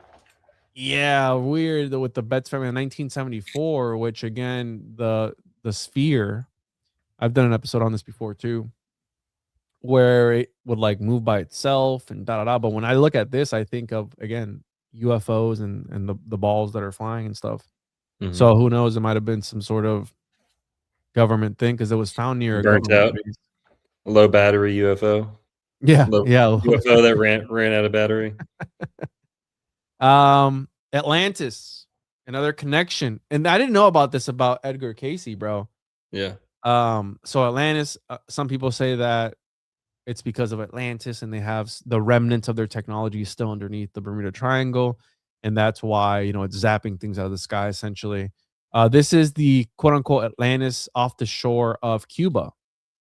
I forgot how deep it is, but it's very deep off the shore, and it looks a lot like pyramids. It's never been confirmed, but who knows, right? Cuba. And Edgar Casey had predicted the Bimini Road, bro. Like this dude was legit. Yeah, you didn't know about that? No, I didn't know about that.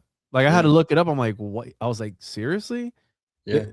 They call him the sleeping prophet, where he would I think he was the real deal, like to some extent. Not like a charlatan or you know what I'm saying? Yeah, like, no, he got tested a lot. They call him America's most verified psychic or America's greatest clairvoyant. Wow. He got put to the test a lot, and he would wake up a lot of the time and be like, yeah, like he had someone, he would dictate from like a trance state or a semi-sleeping state. Oh, okay. He would dictate to someone else who'd write everything down that he kind of mumbled while he was asleep. And he'd wake up and he'd read some of the shit back. And he'd be like, yo, throw that out. That's nonsense. That's nonsense. Like, don't show anyone that. And then that would, he wouldn't listen, like, put it down, they'd publish it. It would turn into like his most popular stuff. So Edgar Casey was kind of hesitant about a lot of the shit he came up with. He was like, yeah, I said that in a trance, but I don't know if we should really be teaching people that. I don't know if that's Christian, if that aligns with the Bible. He was a Christian, and he was very skeptical of other clairvoyants. He's notable for being almost rude or distrustful of other people who made claims similar to him. He would say, I know they're full of, he'd say stuff like, they're all full of shit. And I know because I think I'm full of shit, even like 60% of the time. He's like, I don't even know what the hell I'm talking about. But yeah, he was humble and he wasn't a con man.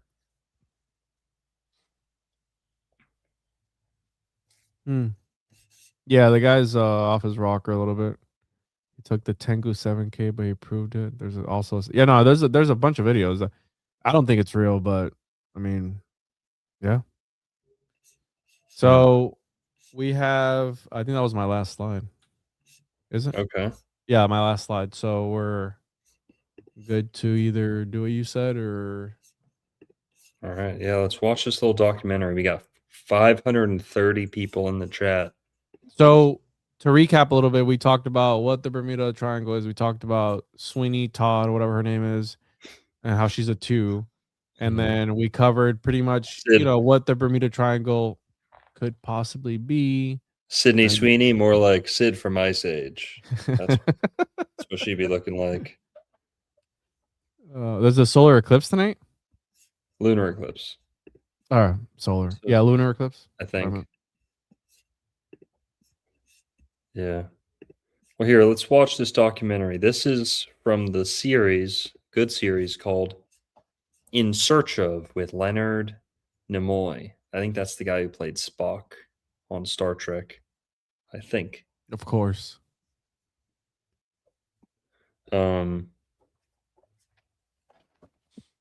Yeah, so this is episode 4, season 1, the Bermuda Triangle.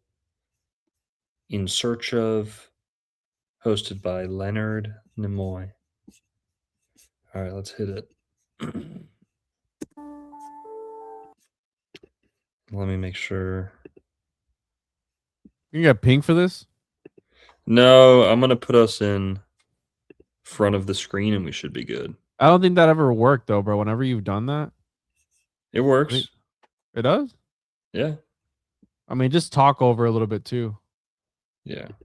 just in case, because we got ping for that one movie from the. What was that one movie we saw? The super old one. We got ping for that. We got taken down.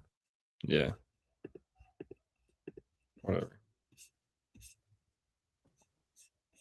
Somebody said Nimoy, you millennial punk. I don't give a shit. The south coastal beaches of Florida bask in the warm Caribbean breezes. But the tranquil waters might obscure a mysterious phenomenon that preys on those who venture into the coastal area. A United States Air Force bomber disappeared in 1968. More than 1,000 lives have been lost under circumstances that cause veteran sailors to become uneasy traversing these waters. For ships like the Proteus have disappeared without a trace.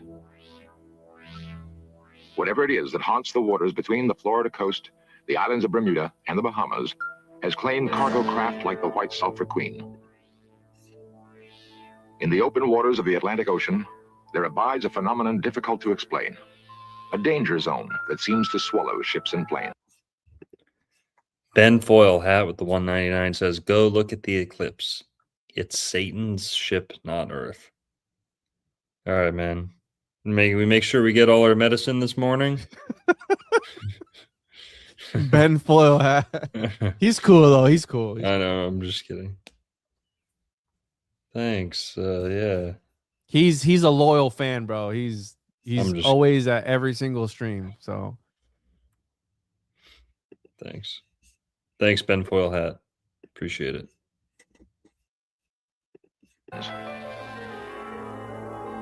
No one has found a satisfactory answer. But somewhere in this region, between the sea and the sky, lurks the solution to the mystery of the Bermuda Triangle.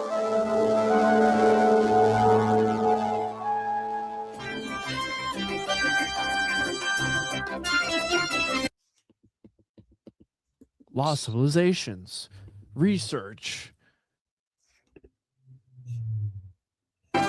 This series presents information just some possible based in part Robert on theory and Longo. conjecture, not necessarily.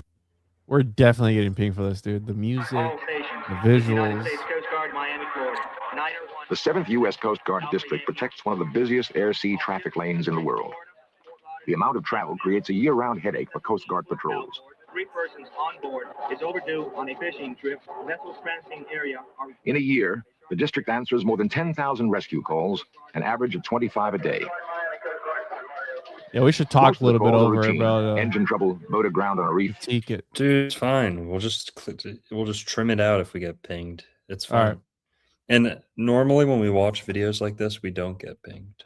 Movies are one thing. This was like an old TV show. I've actually streamed bits of this TV show before, and I was okay. On the Bimini Road. There's an episode on the Bimini Road, and there's an episode on the Coral Castle. Definitely the Coral Castle, maybe the Bimini Road. Out of fuel. Some, however, are urgent, even desperate crises at sea. 36-foot cabin cruiser 4 POV, disabled, sinking, 3 miles due east of Club Light.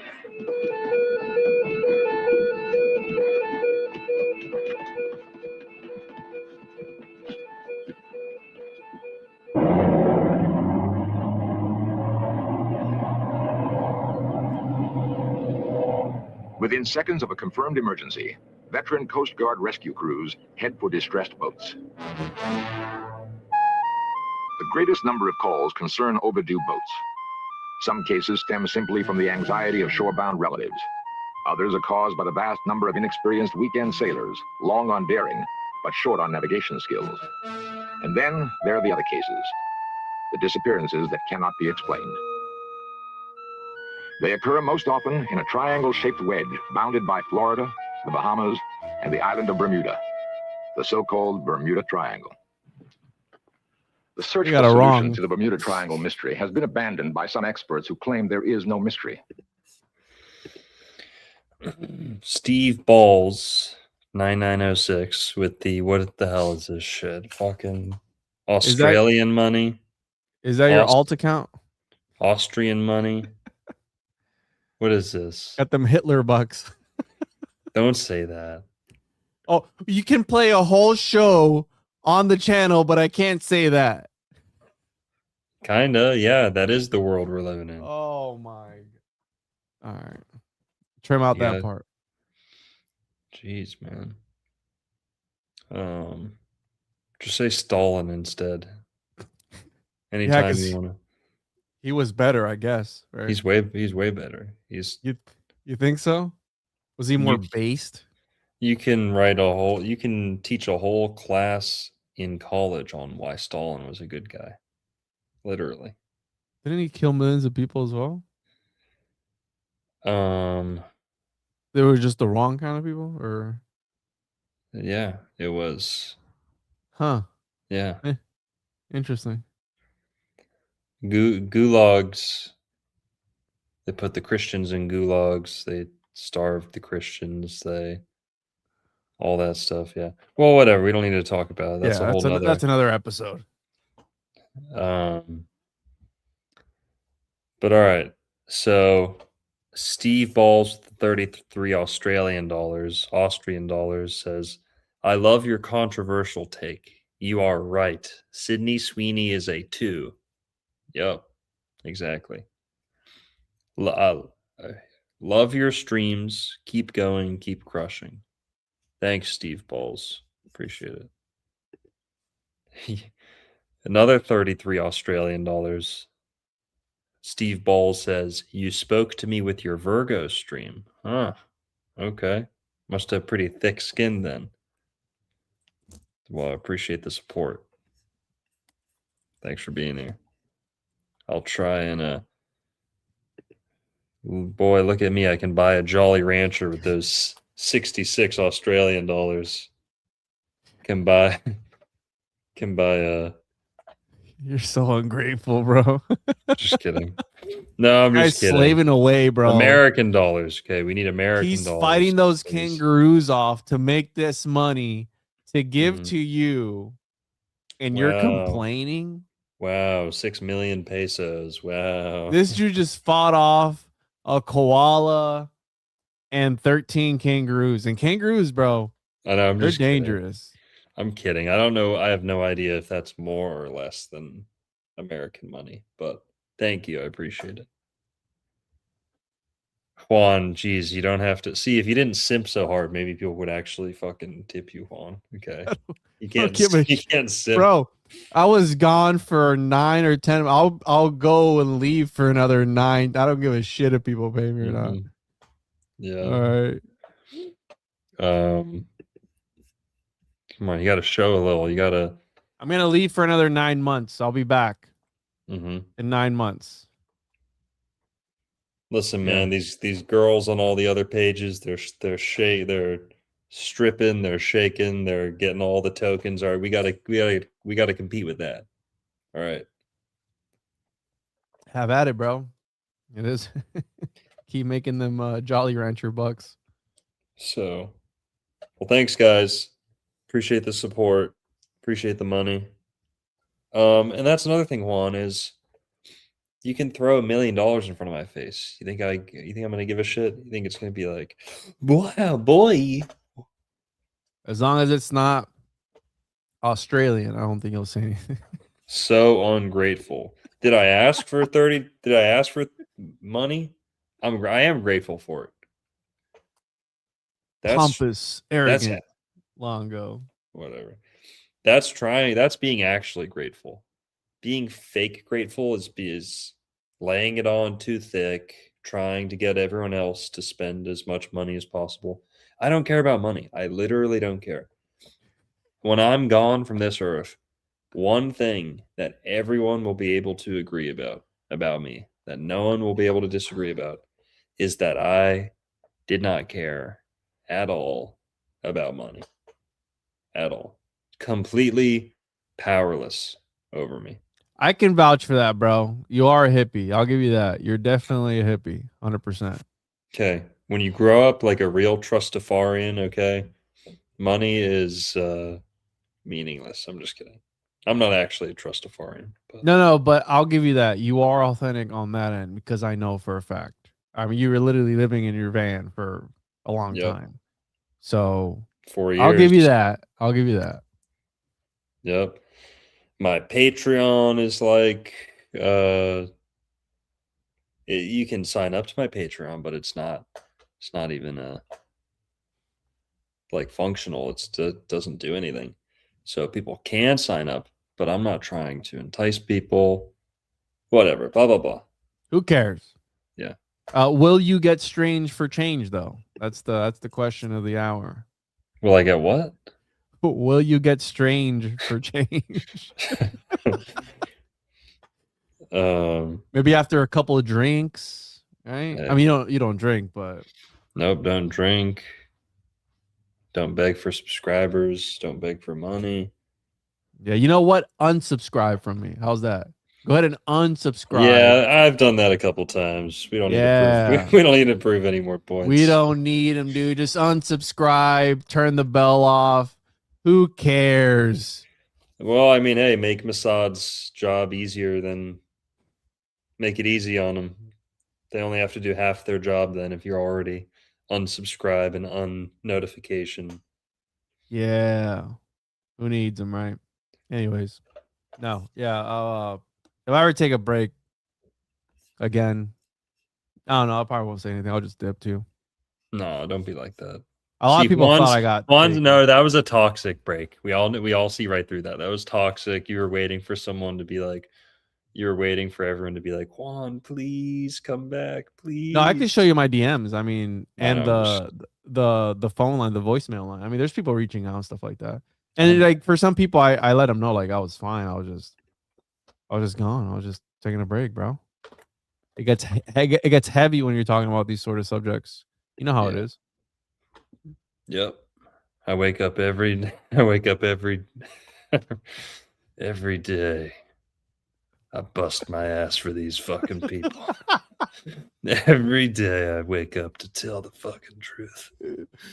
I wake up covered in bloody piss every single morning. Go to sleep. Wake up. Bunch of ungrateful. Steve Balls, I do appreciate it. I'm only teasing about the Australian money. I'm just messing too. All right, let's move on. On a television program underwritten in part by a national science foundation, the statement was made that science does not have to investigate the Bermuda Triangle. Each disappearance, the program contended, can be readily explained. The only possibilities not taken into consideration by that statement are the personal stories of individuals who've been involved in strange occurrences. Somewhere in these stories, the clues may exist that will open the way to the final solution of the Bermuda Triangle mystery. A Coast Guard cutter sails for home. It's the same kind of vessel that once carried a young lieutenant named Frank Flynn. We came on watch at just before midnight. Everything was perfect. It was a flat, calm night. The winds were gentle, ceiling and visibility unlimited. Just a perfect night. Frank Flynn was a 20-year career officer in the Coast Guard. He rose to the rank of lieutenant commander before retiring. He has sailed in the Bermuda Triangle many times in his military career. Only once did something mysterious happen. Only once. At about 1:30 in the morning, I glanced by the radar, and a solid green line caught my eye on the radar scope. And called my assistant over, and I said, "What do you think of this?" It was a little surprising, and he says, "It looks like land." I said, "I agree." At that point, I went over, ran a recheck of the Loran fix because we were said to be 165 miles offshore. We approached the unknown radar target rather carefully. And it appeared to be just a gray wall. It was very, very surprising. I'd never encountered anything like this.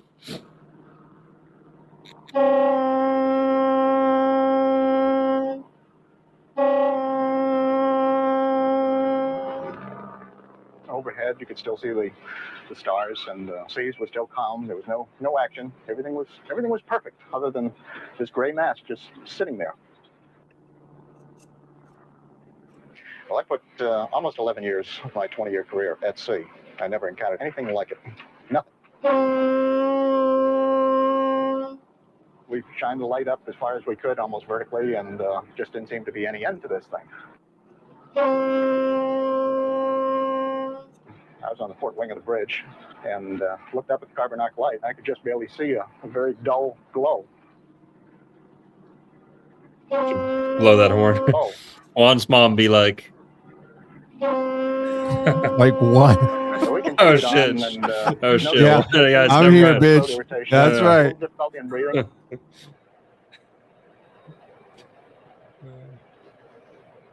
The engine room called indicating they were having a little problems with steam pressure.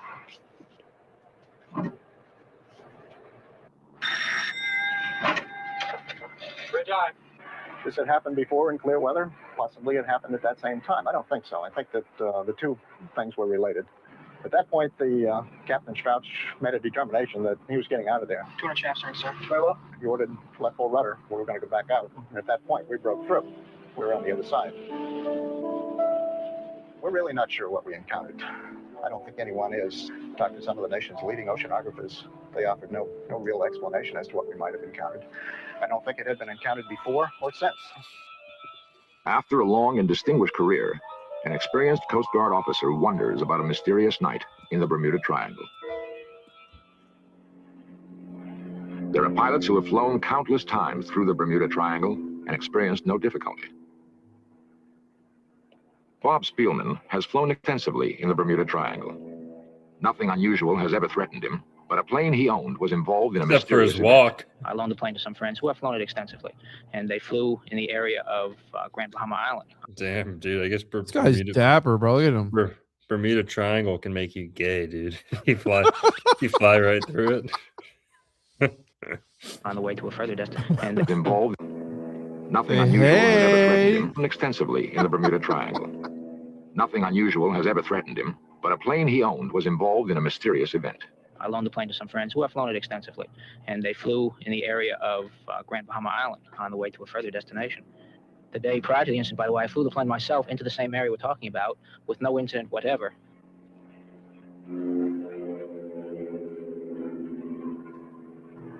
The weather was considered fantastic, finest flying weather possible, ceiling and visibility unlimited, the kind of weather that any pilot dreams about.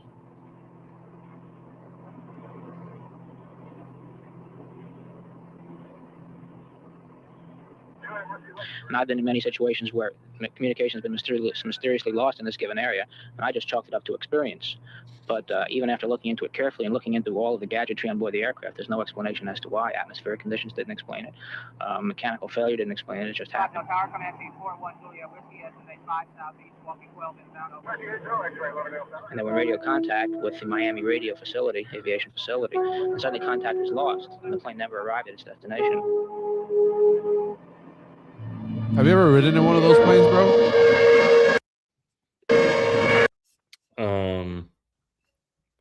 like a propeller plane? Yeah, like a small little plane like that. No. Explain the origin of the accident. The following day, I went with FAA investigators to the scene of the accident, and they went through the wreckage very carefully, took some parts from the aircraft back to the United States, and they found through their extensive investigation that one of the main wing structures that held the wing in place was subjected to such a terrific force that it wrenched the wing right off the airplane. And it's their statement that it's unbelievable that such a force could exist, specifically because the damage was done to only one part of the aircraft, where everything else was relatively intact. This gay dude really crashed a plane and blamed it on the Bermuda Triangle.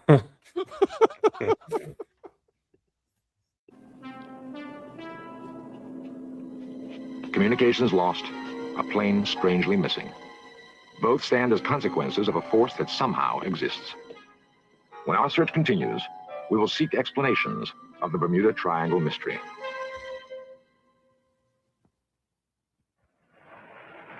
Ray Smithers classifies himself as an amateur researcher seeking a solution to the mystery of the Bermuda Triangle. Ray concedes that no single idea will provide the answer, but is forced to wonder if there is any truth to what he heard one night while broadcasting on WFTL, Fort Lauderdale. In 19 years of radio, I've been in and out of a lot of studios, but when I walk into this particular studio, I still get strange vibes. Ray was one of 3 people responsible for presenting a special late-night telephone interview program dealing with the Bermuda Triangle. During the broadcast, a call was received, a call which is hard to believe is anything but gibberish. And yet, Exploring the Bermuda Triangle. The Bermuda Triangle Part 2. Normally, all the phone lines were blinking. They're all solid. We had hundreds and hundreds of calls. About 45 minutes into the broadcast, Alan Moore went to answer a call and hit the first line. It was blinking as though a call was coming in, and there indeed was no one there. There was no sound as though someone was on the phone. It was just dead. Was Amelia Earhart in Florida? He proceeded to go down 5 additional lines. Yeah, she left. She left from Florida, I think. Oh, wow.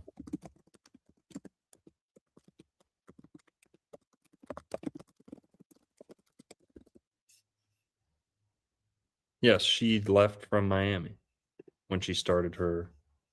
That's crazy. Not so great. I mean, we all know women can't drive. One small step for mankind and 10 steps back for womankind. Can't drive a car, and I mean, imagine a plane. Mm-hmm. We're all in the same condition. Hello, you're on the air. Finally, on the 6th line, our caller started making a statement. Hello. There's one of you on the program who will understand what I'm going to say. And every living thing on this planet has an aura. The area that you are discussing now is the aura of this planet. It is a communicative channel through which the Million Council governs this planet. Anyone going into the area when the communicative channel is open do not disappear, but they are in the timeless void. They are all perfectly alive and well. It is the only area through which the council can communicate with this planet. Well, we lost someone here. Let's see who we have. there is no way to certify the authenticity of the call. All we know is the strange result the call produced. It's Monday morning. The morning DJ on the air offhandedly said, "Have you heard our broadcast in the Bermuda Triangle? We had quite a good show last night." Something just in general reference to the show. Immediately after saying that, our switchboard lit up. People said, "Gee, I had a physical or mental reaction when that guy called last night on your show. That strange voice." An unprecedented number of callers reported an emotionally unsettling experience. Whether the caller is real or not, he provides a solution unsatisfying to any reasonable investigator. Personally, I have to say that as an amateur researcher in the subject, and someone who certainly has had the public pulse felt, my final conclusion is something strange is happening. I don't think everyone is a mysterious case, no. By the same token, there are cases that are totally, absolutely baffling and unexplainable. From 18th century British Navy records come the first indications of mysterious disappearances. In the early 20th century, there were cargo ships like the Marine Sulphur Queen, which disappeared with all hands. The ore-carrying freighter Proteus was lost without a trace in 1941. The United States Navy sub Scorpion lost in 1968. Months of investigation produced no clue to the reason for the sub sinking. In 1965, a C-119 was lost on routine patrol.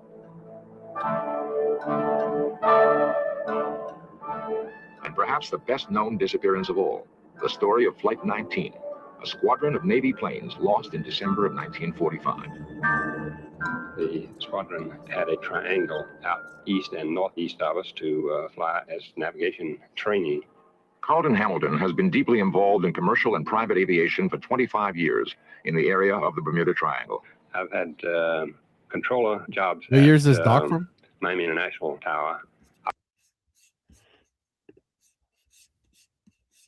This is pretty old, right? 1977. Damn. 77. Yeah, there are two other good Bermuda Triangle documentaries. One is from 1977. The other one's 1979, I think. They're longer than this. Operations officer jobs at Miami International Tower, and then chief of Opelika APC Tower. Hamilton was personally involved in the events leading to the disappearance of Flight 19. I was on duty as an airport traffic control tower operator during that particular flight. We at Miami Tower handled this flight on the initial phase just east of Miami.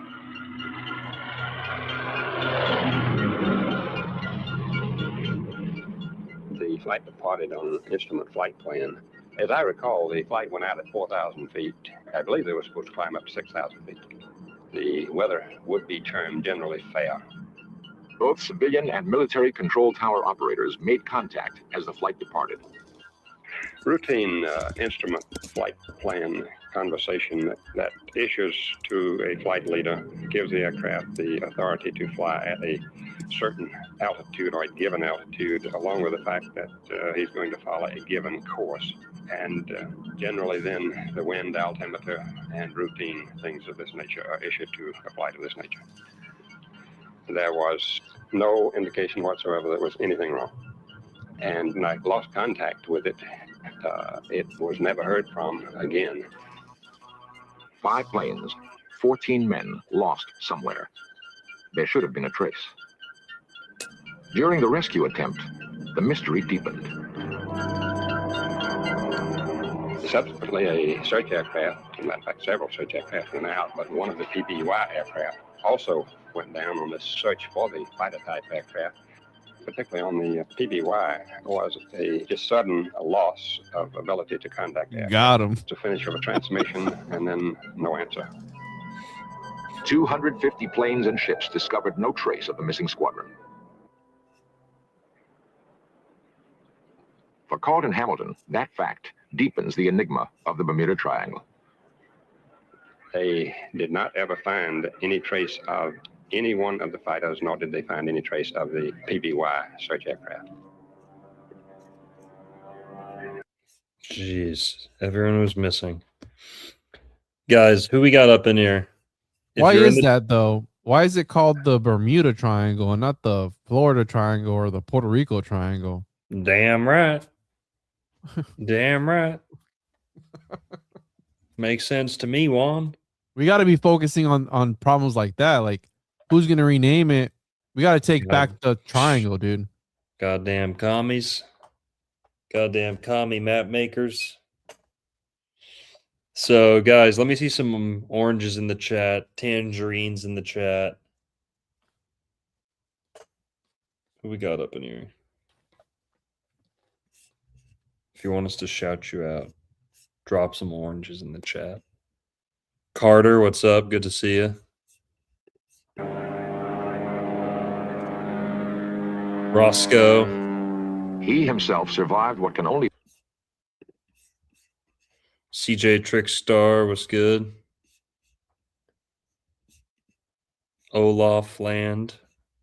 Mar, what's up? Aspen, howdy. Owen. Meyer, Paula. Whitney, Sub-Zero. What's up? Jen, Jeff, Space Quays, Space Case, Zeb, Kyle, what's good? Ben Foil Hat, Apples don't count. Get wrecked. Dr. Dubbist was good. Magic ring. How do you like that? Hang on. You're in the wrong part of town, boy. You're on the wrong side of the railroad tracks with those emojis. Your license and pigmentation. I'm going to need to see your license and pigmentation.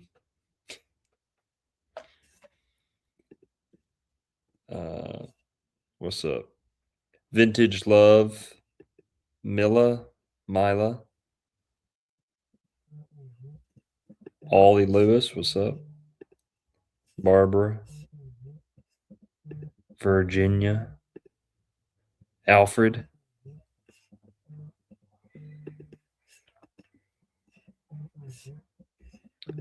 Dice.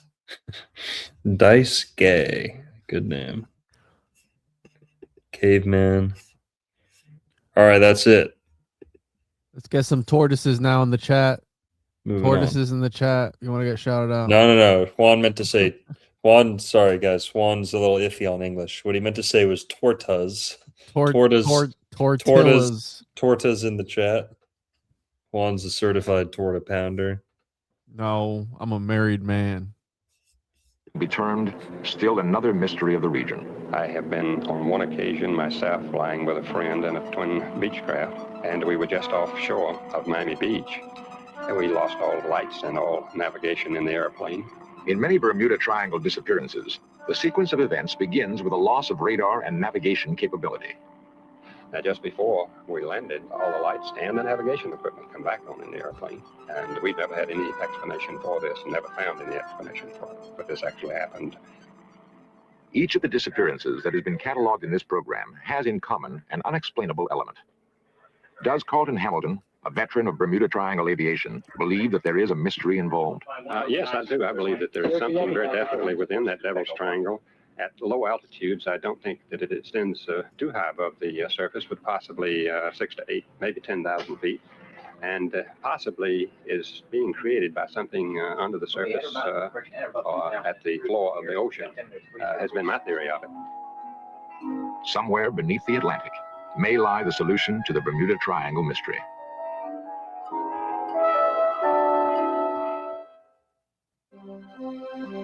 A veteran Naval Coast Guard officer encounters a strange phenomenon in the Bermuda Triangle. A pilot with many hours of flying time finds his plane torn apart by an unknown force. A broadcaster receives a message so strange it can be called otherworldly. A control tower operator earnestly believes that the mystery of the triangle is linked to the strange force. In light of the testimony of 4 individuals, it seems far-fetched to presume that the Bermuda Triangle mystery has been solved. To say, in essence, that science need not investigate is to destroy the rationale for any scientific quest. The unknown force, it appears, is there, in the Bermuda Triangle, begging for investigation.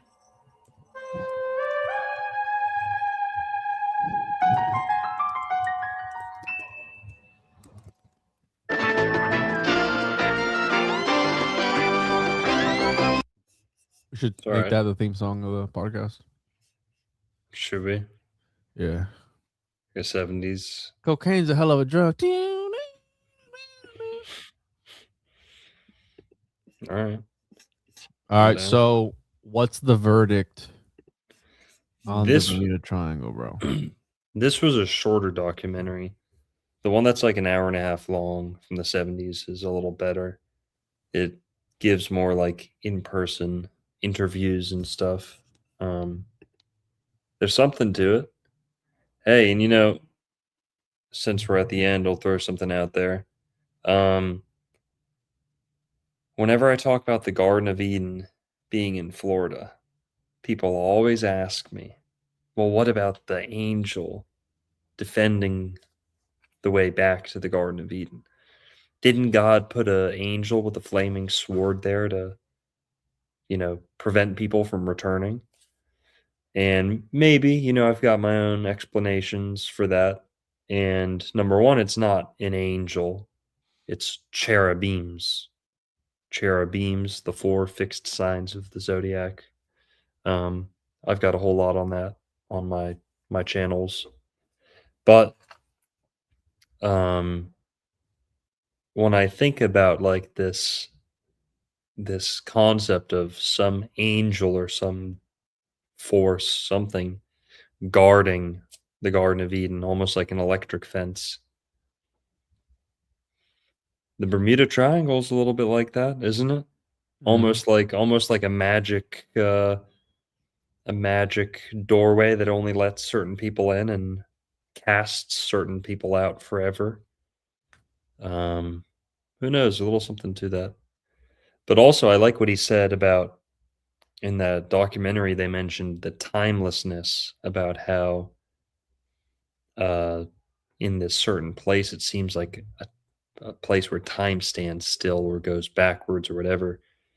You know, we've been talking about like the Celtic otherworld and Florida being the Garden of Eden, but also non-biblical traditions also potentially pointing to the Garden of, potentially pointing to Florida, like the Welsh version of Avalon, which is Appalach, the Irish version of Avalon, which is Appalach.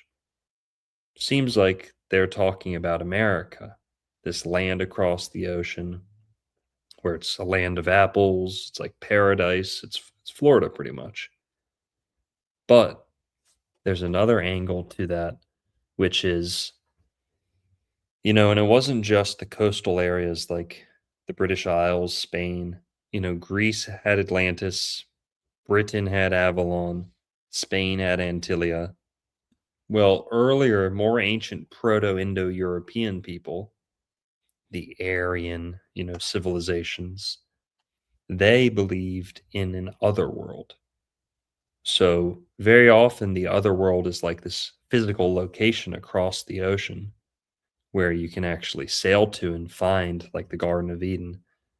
But it's also kind of the other world.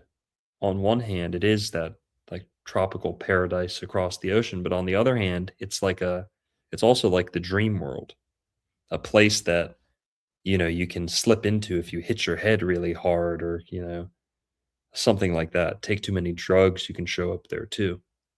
And in that sense, it is kind of like a timeless realm of sorts that you can slip into by accident. And they used to talk about that before they found the Americas.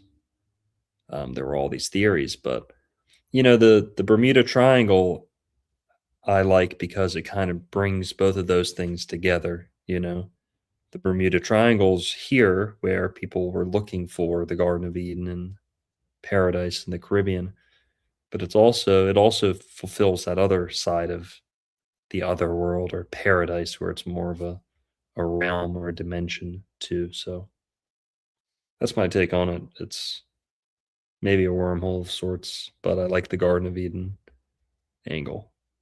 Yeah, or it might be a curse, right? Mm-hmm. Maybe. And it's interesting that the the hurricanes follow that current as well, right? And that's if you think of the concept of a hurricane, right? It's just a massive amount of energy that's created somewhere in the middle of the ocean, another dimension for all you know, because they tell you it comes from here and then it just organizes itself to become this crazy force, right? Of destruction and just craziness. So that's my Damn, other dude, channel. you've got 2 channels. Nice. Yeah, it was a I channel I realized. was just posting on, but the main channel is the main channel. Yeah. So guys, go subscribe to Juan on Juan podcast if you No, want. don't unsubscribe. Juan, Thumbs that's not down the video. Juan. You don't have the riz to be doing that. Report okay? it. So They are gonna lose everyone. No, you're gonna. You're gonna. Take it down now. You're not sassy or girly enough to be acting like that. Yeah. Trust me. You take it down now. So Yeah. Guys, go subscribe to Juan on Juan podcast if you haven't already. And his other channel. Looks like he's got another one. It was a backup channel. It was just when Backup things were channel. getting spicy on old YouTube, you know, they were Yeah. nuking it. It's obviously very different now, the landscape. You can say you can't say the H word apparently, but you can say other Mhm. stuff. But yeah. There's the other Dr. Walter Longo.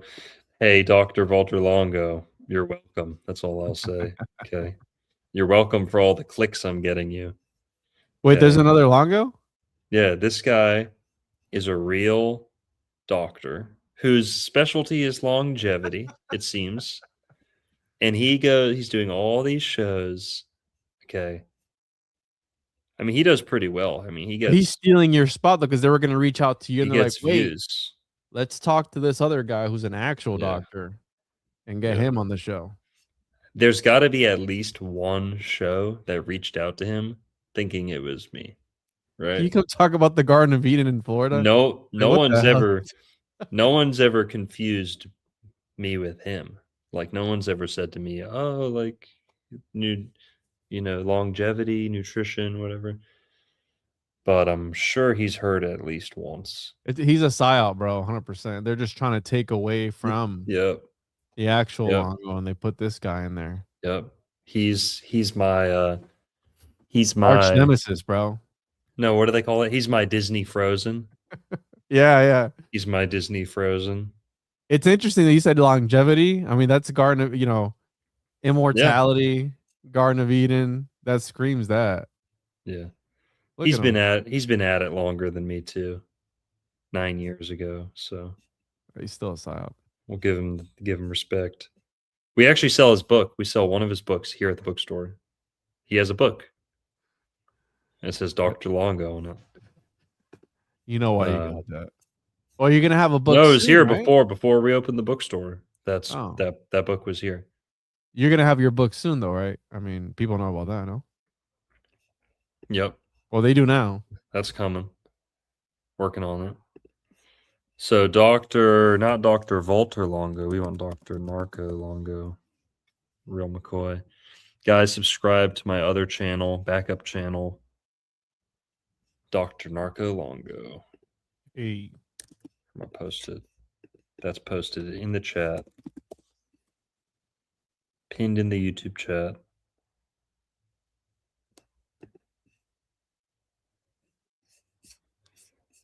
And what else were we gonna promote? Oh yeah, guys, 500 of you here. If you've got kids or if you're just into homeschool or whatever, I don't know. I mean, I guess you got to have kids. Go. I am teaching. I teach homeschool online with Classical Learner.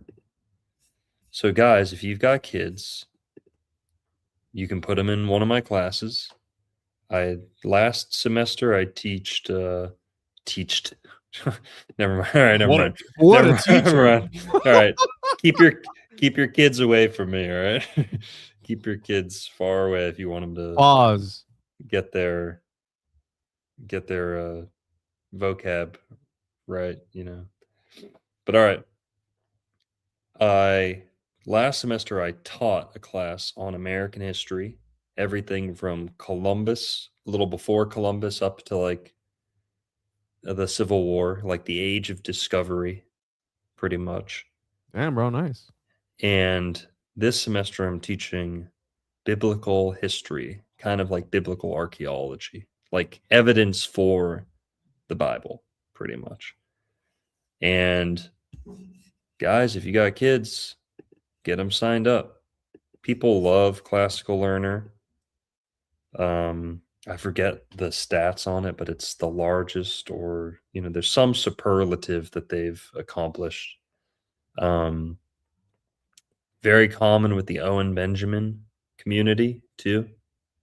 Kind of like the preferred homeschool of the Owen Benjamin crowd. Lots of bears and stuff. Yes, I'm a lot nicer. I'm a lot more polished. I More don't. professional. Yeah. Yes, a lot more professional. This is a late night show, guys. This is like you're watching like Jay Leno. Okay, this is like The esoteric jailer. this is late night. Um, So you don't go on rants about Sweeney Todd or anything like that, right? Sydney Sweeney, Juan. Yeah. Yeah, that's what I said. Get your genders straight. That's what I said. She's chopped. She's not that chopped. But yo, that was good. Come on, that was good. She's All right. chopped. She's not that chopped. All right.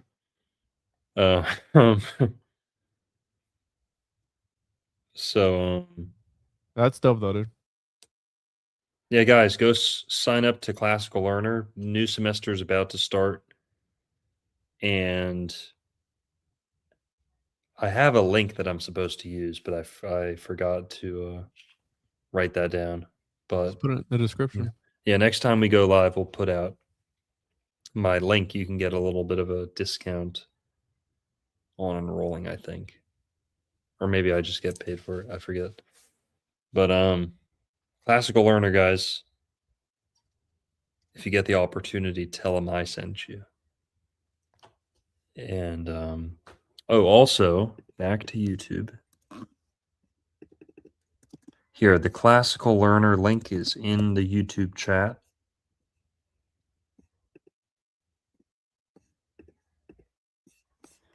And then back to YouTube.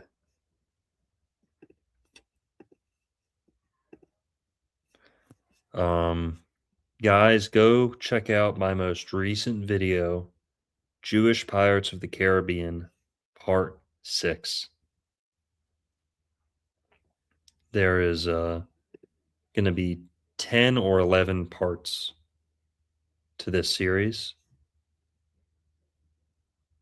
So, all right, Jewish Pirates of the Caribbean. Go watch these. And that's it. Juan, anything else coming up this week for you? Yeah, I gotta go save more turtles tomorrow. Make sure they're Right. okay. Yeah. All right. Well, you can start by not misgendering them. They're tortoises, not turtles. Turtles, tortoises. Okay. Nah, dude, but this is fun. I enjoyed this episode and see what are we gonna cook up for next week? Next week, I'll think about it. I'll think on it. I'll come up with some ideas. Yeah. We could do Coral Castle, maybe. Again? I don't think we actually like fully covered the Coral Castle, did we? I don't know. Have we? I'm sure we've talked about it, but maybe not a full dedicated episode. Yeah, I have a bunch of pictures of when I went, so only partially, I think. Oh, damn, yo. Damn, dude, they sent that to you, not me. That's fucked up, yo. Is that to me? I think so. I think that's to you. You sure? I think so.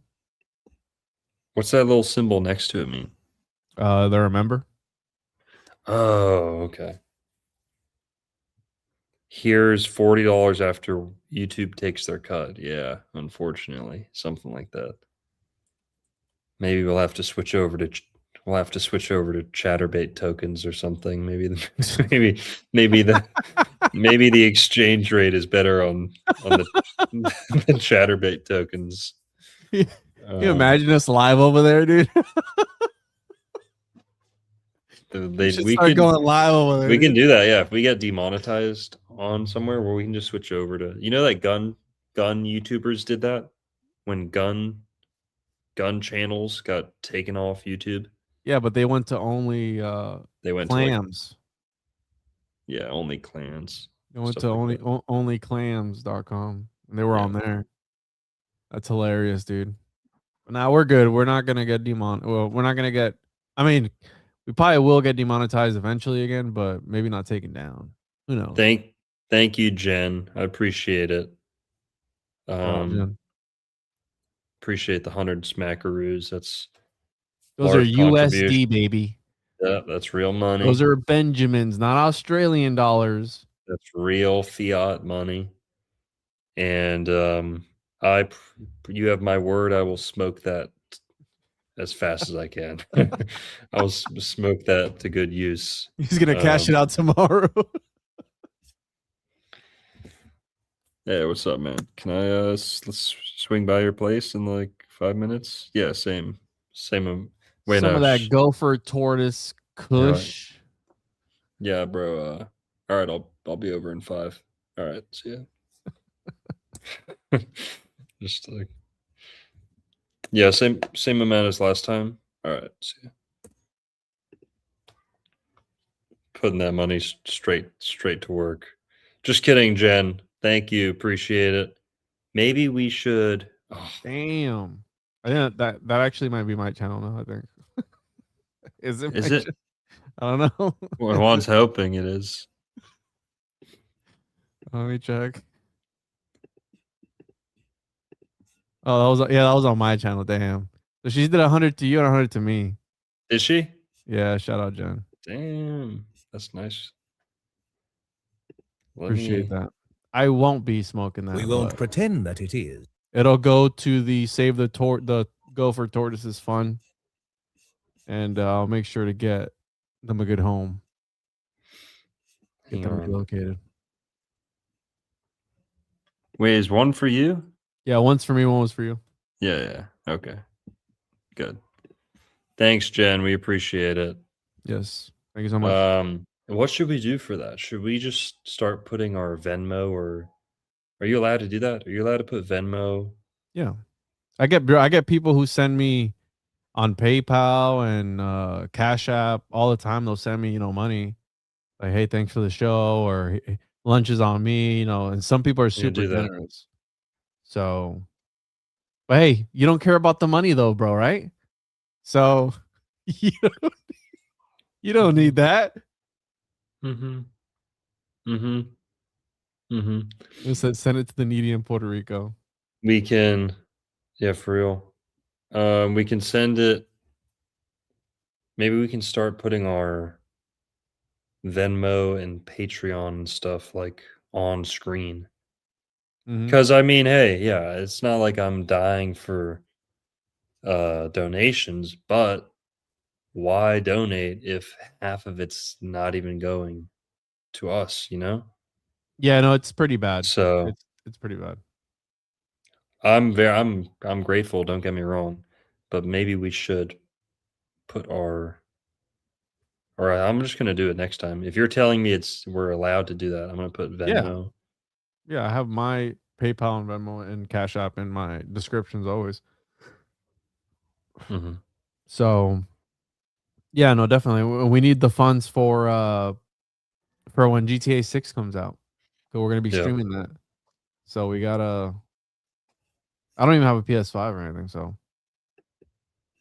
Yeah, dude, that's what's fucked up is I have to get a next gen Xbox just to play Grand Theft Auto. Really? You have to get a whole new system to play it? I think so, yeah. It's gonna be like $1,000. $1,000 for the new Xbox? Isn't that what they're saying?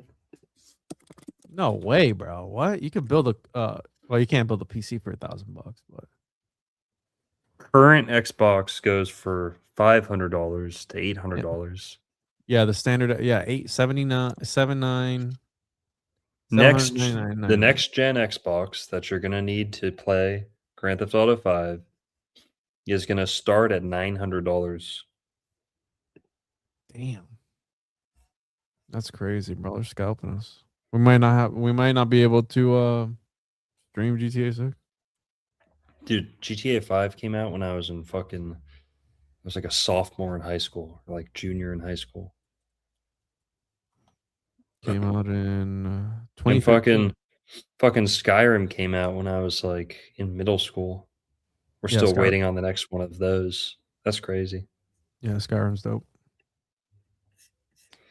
Well, shout out to Jen. Appreciate that. Thanks, Jen. You made our night. And peace, everyone. Have a good night. Have a good one. See ya.